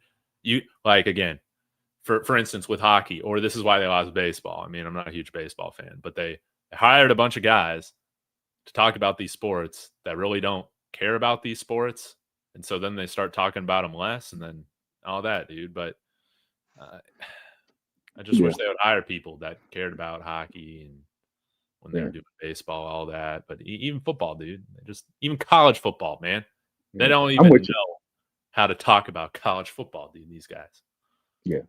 Honestly, they should make the athlete the sideline reporter and have two professionals in the booth, which is kind of how it used to be. OJ Simpson, sideline reporter, and uh, you did know that, right? He was a sideline reporter, right? Yeah, I Yeah, remember watching. It might have been the Peach Bowl with Colorado and Notre Dame. Watching the replay of that during COVID, like everything. And yeah, who's there? I think on the sideline for that broadcast, it was OJ Simpson. I'm like, yeah, yeah. He was extremely famous. The commercial running through the airport. yeah, hey, Mm. very charismatic guy, man. Yeah, he's very charismatic. But yeah, I think they need to kind of go there because sometimes I'm just like Brady ain't Romo, but Brady jokes don't hit, and he don't he don't personify funny. Yeah. So so he Does sounds Drew kind of Brees still awkward. call? I don't know, but the ESPN got him on there doing some little work, and I watch him a little bit. And hey, Drew, man, just do something else, bro. Let me tell you who's bad. Have you seen Cam Newton on ESPN? Dude, I can't listen to him, dude. Oh my god! Dude, Oh he used my to be one of my god, bro! favorite players, dude, in the NFL. Oh my god, I it's can't listen so to him. I bad, can't bro. listen to him, dude. Oh, it's so bad. I don't like listening to people, especially athletes, when their agenda is everything about what people thought about them. Yes, dude. He's still so I, concerned about how he's I know perceived I in his can't career, dude. stand that. Like, no one cares, Cam. You ain't over that yet. Get over it, bro. Everything that comes out his mouth is something that you can take back to how they viewed him. And I'm like, shut up, Cam. No one cares, bro. Stop it.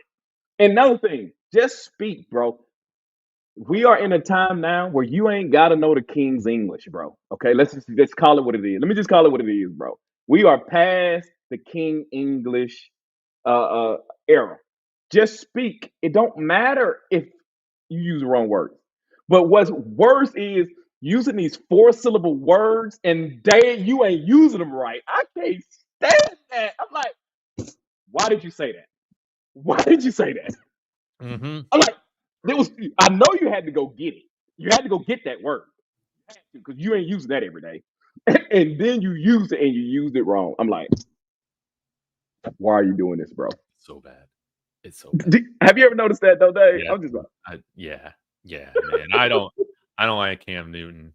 Man, I don't really like much what ESPN puts out there. And it's not even the political stuff, dude. It's more of just I think that they just got people on there that don't know what they're talking about, dude.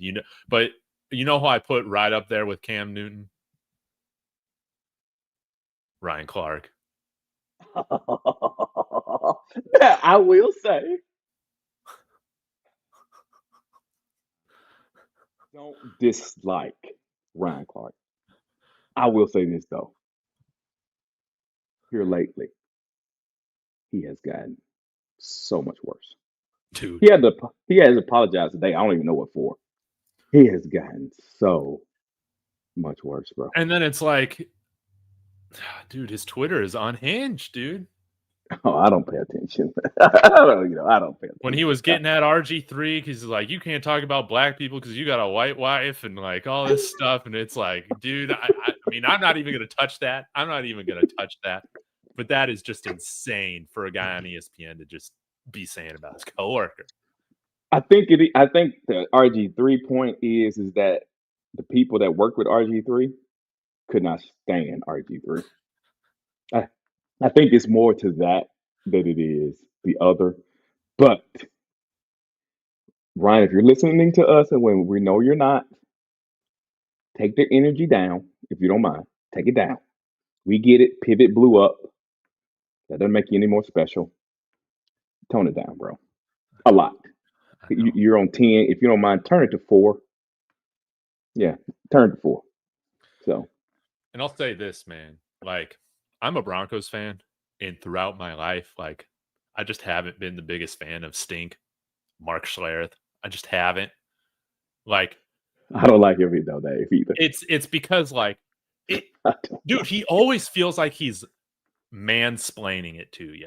You know? Okay, I don't like him, bro.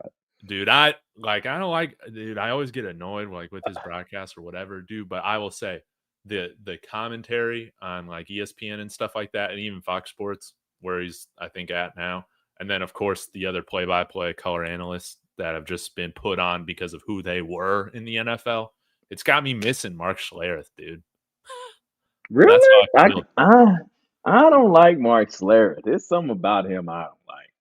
He's Dude, and he always pissed me off because I would listen to his radio show all the time, like here in Denver. And all the time, man, he would always be like, we should just be forget spending a first round pick on a quarterback, man. You need to be just picking a guy in the 3rd, 4th round and developing him. Or like, he was a fan of like, yeah, you sign a guy like Case Keenum and, you make him that bridge quarterback for that 3rd round. I'm like, no, dude, no. And so now like the rest of the broadcasters locally, they would call it like the khaki pants theory. It's just like, man, this is way too old school. But I would just hate his philosophy on team building. I absolutely hated it. It's like, yeah, you need, and then like the whole Paxton Lynch miss, like that totally fit his agenda of why you don't draft a first round quarterback and all that, dude. Like I hated it, man. So I hated his team building philosophy. But then when he would crap on guys like Drew Lock and all these guys, Russell, like I would get it. But I'm not someone, dude, you take a guy, you take your shot in the first round more often than not. right. That's how I feel about it. Yeah. But I I'm feel with like you on most that. people do love Mark Schlereth because he's this tough guy that got like 50 plus surgeries or whatever it is. He would pee his pants, crap his pants on the field, and he would leave everything out there. He's tough as nails, man. We don't have that as much anymore. Right. No, I mean I'm with you on that. I just name a couple guys I like. I like Jeff Saturday. I like Jeff Saturday. Yes. I like Jeff Saturday a lot. He's pretty good. New guy I'm starting to like. Now, I don't agree with everything he says, bro, but you need to listen to him. Chris Canty. Okay. I haven't listened to him, dude. Okay, Chris Canty. They got a show that comes on like early in the morning. They got a podcast, but Chris Canty, is it unsportsmanlike or something the show is, but they are he's gonna give you stuff that's gonna make you unsportsmanlike is the show. Okay. He's gonna give you stuff that you're going to hate and think he's an idiot, but then he's gonna say some stuff that you like. I'm glad somebody said that out loud. Okay. Yeah. Because Joe Burrow gives him no pass at all. He says, bump Joe Burrow. He's saying he gives him no pass, bro. It's like he hates him. It's like he hates him, bro. I was like, he's the only one in all the media craps on Joe Burrow. He hates him, bro. But yeah, Chris Canty, man. He played for the Giants, won Super Bowl with the Giants. Played for the Ravens also. Defensive lineman, 6'10", huge. Mm-hmm. So yeah, Chris Canty, bro. If you get a second, listen to him, bro. It's funny. It's funny. Yeah. I got a recommendation for you. He's not on broadcasts, but do you listen to John Middlecoff? No. So I like John Middlecoff.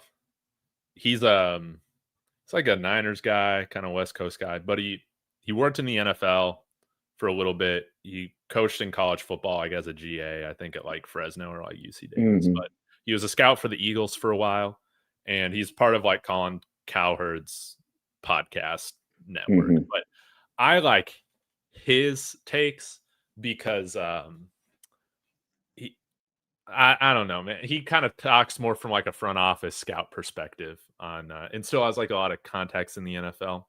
So I like his takes a lot, man, because I don't feel like he's one of these guys that's like one, he doesn't have the ego of somebody like Cam Newton who played in the NFL that's always just trying to make it about himself.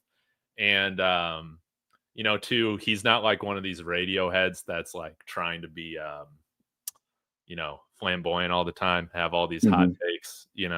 I find him Hmm. to be pretty I don't know. I like his takes a lot. Okay. I looked him up. I have heard some of his stuff. I don't listen to him much at all, but I have heard. When I saw this picture, I was like, "Oh, okay, I know who you're talking Yeah. about." Yeah, he. Yeah, I'll check him. I'm gonna check him out. But you mentioned somebody when you were talking about him, Colin Cowherd. He'll do a collaboration with Cowherd. Do Okay, you like Cowherd or no? loved him at ESPN. Yeah. Loved him. Yeah. Oh my God, bro! When he first was at ESPN, loved him. I said, boy, if I hit it big at anything, I would let him interview me. The Colin Cowherd of today and what he progressed into, can't stand it anymore. I can't listen to his Fox show. I don't listen to it. The only thing I'll listen to is his collaboration with John Middlecoff. So they'll like recap the Hmm. NFL together and all that stuff, and then they'll talk Hmm. a few college games, but it's mainly Hmm. just USC. They'll talk about like Yeah, USC I got you. going I on got with Texas or whatever. So they're you. not I got super like college football guys. you. Right. But yeah, like I found his podcast to be a little bit more level headed than I couldn't listen to his stuff at Fox. I used to listen to his stuff all the time growing Right. up on ESPN. I don't even remember how he got fired, dude. No, I thought they maybe got fired. I just thought that Fox offered him something else, and that's why he went there. I didn't know he I got think he fired. got suspended. I think he got Oh, suspended and then let go. Then he ended up at okay. Fox. Yeah, he thought. See, Colin Cowherd, he was so great, and one thing that drove me to him, he was a Michael Vick apologist, and so he Oh, was going against the grain with everybody. Now, but then all of a sudden, on the backside of ESPN, it's like ESPN used to have this show called the Sports Reporters. It used to come on early on Sunday morning, I do believe. yeah. I used to watch the sports reporters. Did you watch that? Okay, so they had the Sports Reporters, and those guys that was on that show, they was kind of deemed to be high level thinkers. Yeah. And then I felt like he was trying to be. He turned it into trying to be that, and I was like, I ain't like that Colin Cowherd. I It wasn't ain't like all Whitlock on that. that show too, Was Whitlock on that show? He on the may have sports been. reporters. He may have been. He may have been. And You hate know. that guy. Yeah, I hate him too. Oh, okay. What you think about Bomani Jones? Oh, sorry. Let me fix this. Bomani Jones. Yeah. There's some Yeah. things that I like him. Okay, just say it. If you don't like, you don't like. That's cool. Well, I'm trying to think of like what some of his takes were recently, because there are some things that I like. I really like that he'll say, but then there are some things that he says that I just feel like are stupid as hell. Like he's very hot or cold with me. Like you rarely feel indifferent about Bomani Jones. Yeah. I think the good ones. That's how you kind of feel. Yeah. Like I I'm feel trying to like what? think. Like, Yeah. can you name off any of his takes right now? Because I Yeah. like Yeah. I know that he like doesn't like Coach Prime. Oh, I didn't. No, I didn't know that. Yeah. I didn't know that. He But feels like he sold out, he lied to all the HBCUs, all that, dude. oh, really? No, Yeah, I yeah, didn't know. I didn't know that. yeah. Okay, I didn't know So, like, with that, I'm like, "Bomani Jones, shut the hell up. He did his that. job. He did his job at JSU. Are we still on that, man?" Oh, okay. I was gonna say the Tim Tebow thing when he was with Denver. He used to push back extremely hard with the Tebow thing. Uh, I think Bro, that I don't know. I don't know if he has a whole. Oh, I remember him and the man that got fired off of Fox on the guy that used to be on First Take. Um, him and what's his name, man? The white guy, older. Him Skip and Shannon Bayless. Skip Bayless. Yeah, him and Skip Bayless got into it, and uh, but yeah, I like, man, I like, yeah, no, I like Bomani Jones, bro. I like him. You I like do. Bomani Jones? Yeah, I do. I like You him, know bro. what? I like him. If he was just a regular guy doing a YouTube show, it'd probably be all I like Rawhide Media, man. He does a show on YouTube. He do, and he got one, but it's not. He had people on there. Him and Yeah. Mina Khan do a lot of stuff. Him and now Dominic Foxworth. I'm not so much of a fan on him. I think he's an apologist.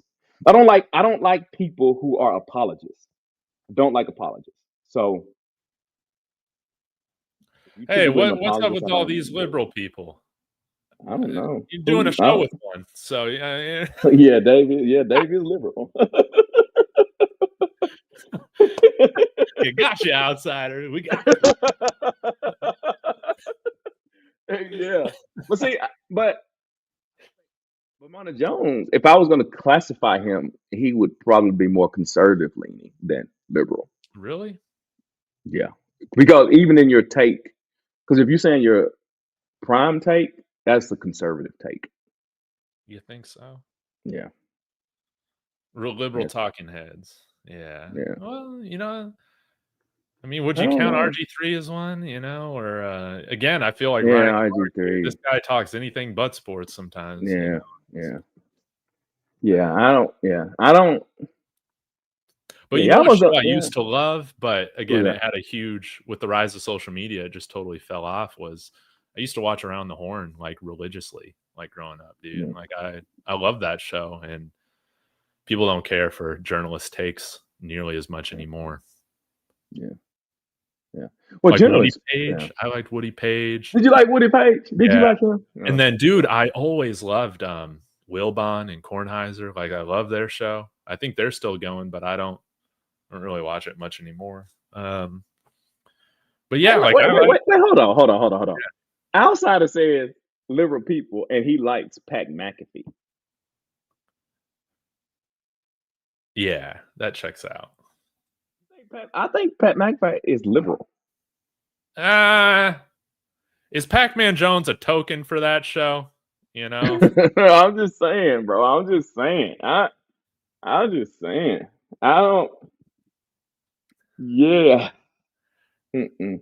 I mean, I'm not gonna theorize, but Yeah. I don't know, man. But see, okay, here we go. He's a good one. See, Pat McAfee, to me, he's an excuse maker. I don't like that, bro. I can't stand it, bro. I don't like it.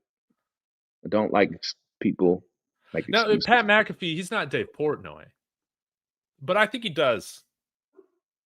He does kind of go that side a little bit. You think so? Yeah, like there's a reason I think like him and the Barstool guys would really get along. Oh, I got you. Yeah, Barstool is conservative. They're right leaning. They're right leaning. What is Jacked Up? Did you ever watch Jacked Up? Mm-mm. I don't know. No. Yeah, he toes the line, dude. Yeah, that's maybe he's moderate. Maybe he's a little bit moderate. Pat McAfee, but he could get along with anybody, man. He can get along with anybody. I generally define, when we in media, if you're an excuse maker, I figure you're more left leaning. Like your boy that you like on you just spoke about with all the surgeries. Mark Schlereth? He's right leaning. Yes. Yeah. Oh yeah. Oh yeah. yeah. Oh yeah.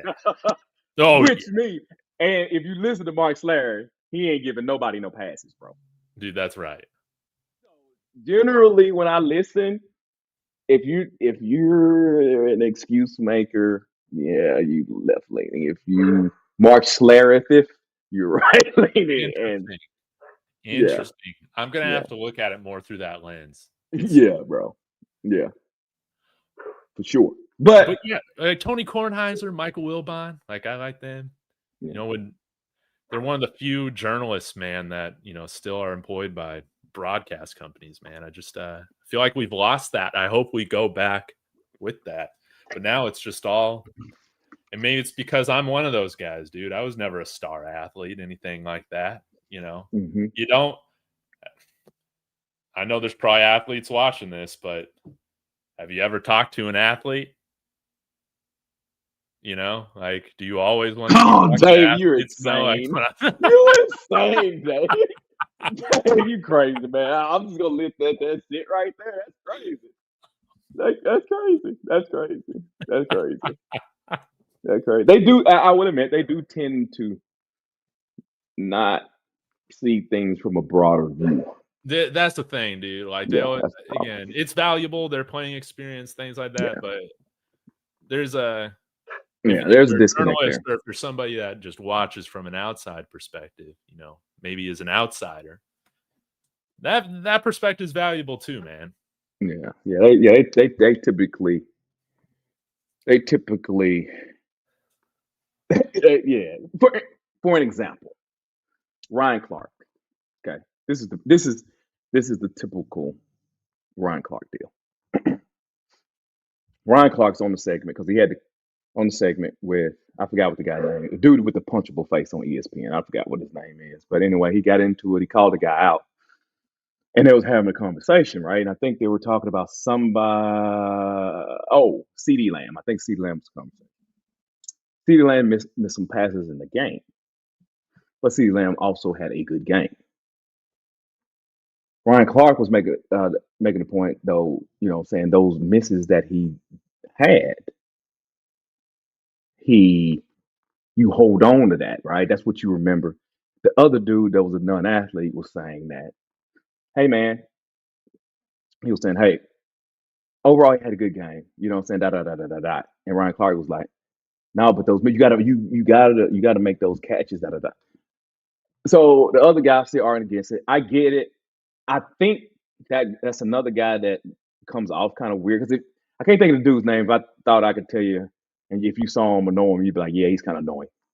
So then Brian Clark told the man, look here, the problem is you don't understand. You didn't play. He offended that guy. But the conversation, you don't understand? Yeah, he told him that, bro, on TV, national television. So, but the problem is, and this is the athlete deal, and Ryan Clark, and I think he's broad. He has ability broad, but he was so caught up, he didn't even listen to himself.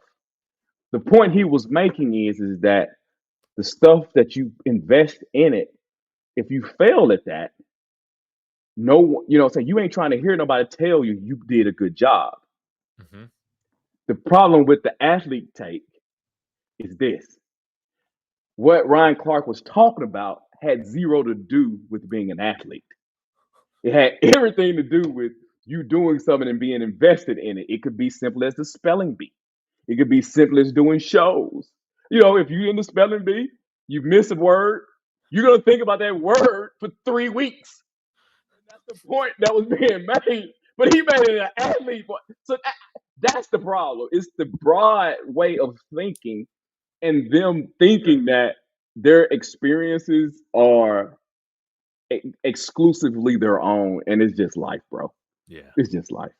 I was just like, I heard him say that. I was just like, bro, that's not even an athlete point you're making. I mean, Mike Greenberg had the same feeling. I did 8 great shows.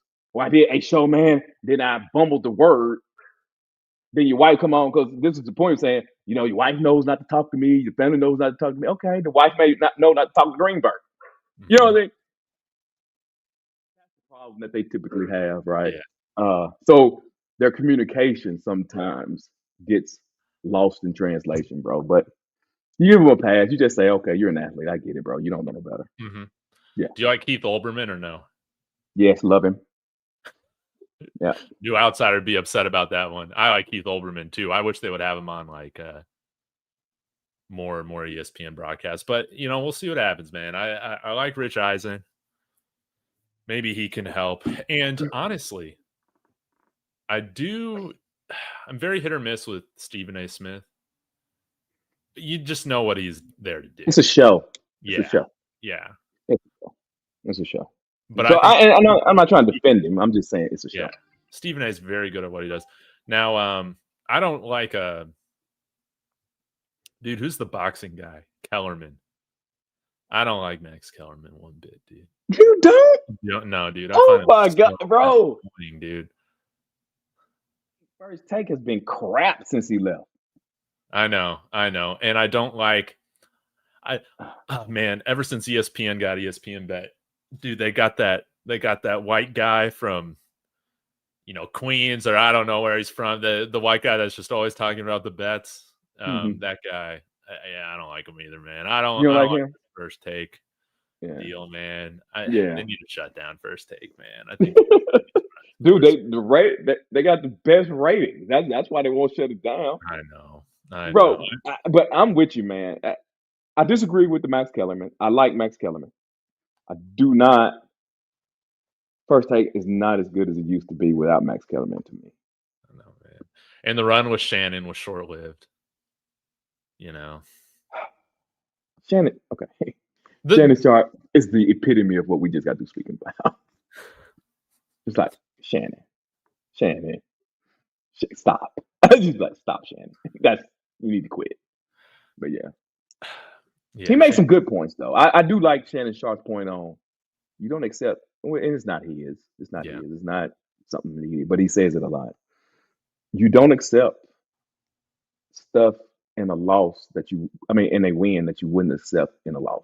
Yeah. And I think a lot of times, a lot of people accept things in wins, and they think I'm a hater because a team will win, and I be on a butt about it. Because if they lost, it'd be the same thing, bro. I 100% subscribe to that. Yeah. I do too, and I like his show with Ocho. I think you like that. Yeah, I think it's funny. I don't listen to it every week. But I think he steals my stuff. I think he's rawhide without the pimp. I'm like, I just said that 2 days ago, a week and a half ago. I was like, I don't want to. I'm just saying. I'm like, you need to send him a DM, man. Ask him if you come on the Rawhide Media, man. I can ask him why he keeps stealing my stuff. Do that. See if he responds. Love that. Hell, do it with KD just to see. Dude, KD is going to be one of these guys that after he's done playing, he's going to end up on ESPN. I'm going to absolutely hate it. Kevin Durant. Who are you talking about, KD? KD, Kevin Durant, dude. Man, I don't know about that. He don't like to talk. He sure does like to talk, man. He sure does like to talk. I disagree. He just gaslights you. That guy loves to talk, man. Guy loves to go back and forth with people on Twitter or whatnot, man. That guy, I see him definitely doing a podcast and all that afterwards, man. Well, I think he got a pod now, don't he? Really? I don't know. The boardroom or something. He had a show with the boardroom. I don't know if he's still doing he'll definitely be doing the whole Cam Newton thing. Well, when I was a player, yada yada yada, that wasn't fair to me. Yeah. So, I mean, I think their experiences are important. I do believe that. But I think once you stop playing, you gotta when you talk to the masses, you have to talk from a leader standpoint or a coach, more of a coaching standpoint than a player standpoint, right? Yeah. But that's with anything. I don't know if you're a marketing guy, right, and that's your job to market. But then you change from talking to people about it. You got to really talk from a supervisory role than just actually what you're doing. Yes. And I think that's the problem. There's a transition there. You see. So I don't know, man. I don't know. ESPN, if you see this, we're available, dude. You can acquire Ron Dave. Oh, hey, listen. We would get the ratings, Dave. Dude, that's right. We'll get the ratings. Nobody else is pulling up. Not even Mina Kimes is pulling up Dylan Gabriel passing charts. Yeah, you're right. We're doing that here, man. That's a good question. What do you think about Mina? I like Mina Kimes. I think she actually cares about her job. She does. Yeah. She was wrong. She was wrong about Jimmy G and what she said. Yeah. About that. Yeah. But yeah, other than that, yeah. I like Mina. I like Mina Kimes too. I do like Mina. She's smart. I put it like this. Murder me in a debate. Yeah. She's very smart, and a lot of people don't like her. I'll say it because she's a woman and she's smart. She knows what she's talking about compared to yeah, all these meatheads that she works yeah, with. yeah. She's good, bro. She is good. Yeah, and she stays in her lane. So she don't veer. Other than that Jimmy G thing, she was wrong Mhm. about that. But outside of that, she stays kind of in her lane, and I can respect that. I don't have a problem with ladies or the non-doers or the doers, but as long as you stay in your lane. Like you're a sideline reporter, stay in your lane. Yeah, stay in your lane. Because she would get, hold on, if you flipped it and somebody was critiquing your sideline reporter and I come up there and I say, so you need to do something different. You look at me like, okay. You see what I'm saying? So, and that's the problem people have, that they lack the ability to flip it and put themselves in the other situation, bro. But human beings are selfish naturally. But anyway, I'm just saying she messed up, Dave. Dude, she I don't think messed it up. was Okay, intentional. man, we all mess up, man. Yeah, yeah, yeah. We all mess up, man. I mess up Yeah. on this show all the time, man. Bro, But what you just talking about? like Detroit Nut, he's saying, man, we messed up not picking the Lions, probably. Yeah. I messed up with the Giants. Thought they'd make the playoffs at plus 16. That was a good bet, though. Yeah. And apparently Courtney Joe, dude, 16 for 16 last week. That's amazing. That's incredible, dude. Y'all. Courtney Joe, he did something amazing. Dude, start a channel. What are you doing in here in the comments section, man? Go start I got a, talking. I got a bigger problem. Why didn't he tell us? Yeah, is he in the Discord? Is he in the Rawhide Discord, man? No, I don't think so. Yeah, but he could have came on here and just laid his picks out. These are what I'm picking. I sure would have bet him. I don't. That's one thing I got. If you tell me something or I hear something, I'll put $1 on it because I don't want you to be happy without me. Yes. Like, you see what I'm saying? Like, my boy Nutty the Professor. He thinks his quarterback can win the Heisman. I had to bet that too. Oh, the Nutty Professor. Oh man, I Yeah, get it. Lawrence. That's Lawrence. Yeah, Oh, dude, that's Lawrence. that's Lawrence, bro. Yeah, Oh Lawrence. man, he already changed his profile from Michigan. Is it really that bad of a year for Michigan, man? Like, come on Oh, I now. I think they're thought they've doing been a good good. year, man. And Dave, their quarterback still can win the Heisman. Yeah, dude. I know, man. He just got to get the stats up just a little bit more because if they win 10, 11 games, I know, that dude. turnaround, they got to get a credit to the quarterback. Yeah, it's He that can offense he's still in. win They that. just don't throw it around, man. I know, man. I know. Woo, Dave, we 2 hours 30 minutes. I held you way too long. Dude, we killed it on this show. I like don't want it to end, but I'm also hungry as hell, man. So yeah, I got another show later tonight. But dude, Raw, we'll get with power ranking show on Tuesday. We'll do that. And then hopefully, man, we got a good week with the pick 'em. Because I'm gonna be honest, man, if we're not like over 60% each on our picks this year, I'm gonna be pretty disappointed in us, man. We are no I'm better right there than with you. just a child picking these No, we ain't games. no better than the ones on TVs. We better than them. Dave, I went back and looked at some of these picks, like the Fox games before they keep a tally. Yeah. Bro, they be losing way more than they be winning, bro. Oh, for real? Oh yeah, bro. We honestly, I think we're pretty good in comparison to the people who do it on television. Okay. Yeah, we're not off. We're not far off, bro. Okay, because yeah, we need to be better if we're gonna Yeah, talk shit. yeah. You know, talk Exactly. shit to Ryan Clark. Does he even There do a you pick 'em? go. Does he even have the balls to do a pick 'em? Only when he does Monday Night Football or NFL Live, I guess. Okay, man. So, guys, thank you so much for tuning in. It's great to have. I've noticed we've had like a very similar crew in here when we do our show on Thursday, so that's great. I love to see that. So, shout out to everybody. And hey, I'll throw this out here. While my Buffs channel is still suspended for monetization, Broncos one still accepts super chats. Rawhide says super chats. If y'all got something to say, send us a cup of coffee, man. How about that? So, God, that'd be great. yeah, Well, and share the show on your social media platform. I mean, y'all can do that, right? please, man. Yeah. Mhm. Dude, I might have to chop this thing up into us talking about broadcasting, man. This was pretty Oh interesting. yeah, I've already decided. It's I'm gonna cut it. Yes. Yeah, man. Great show. All right. Well, I'll end it here. Really appreciate you again, as always. Highlight of my week. It's a lot of fun doing this with you. And guys, get to your local library before it's shut down. Y'all have a wonderful day. And, go Broncos. We'll see y'all next week.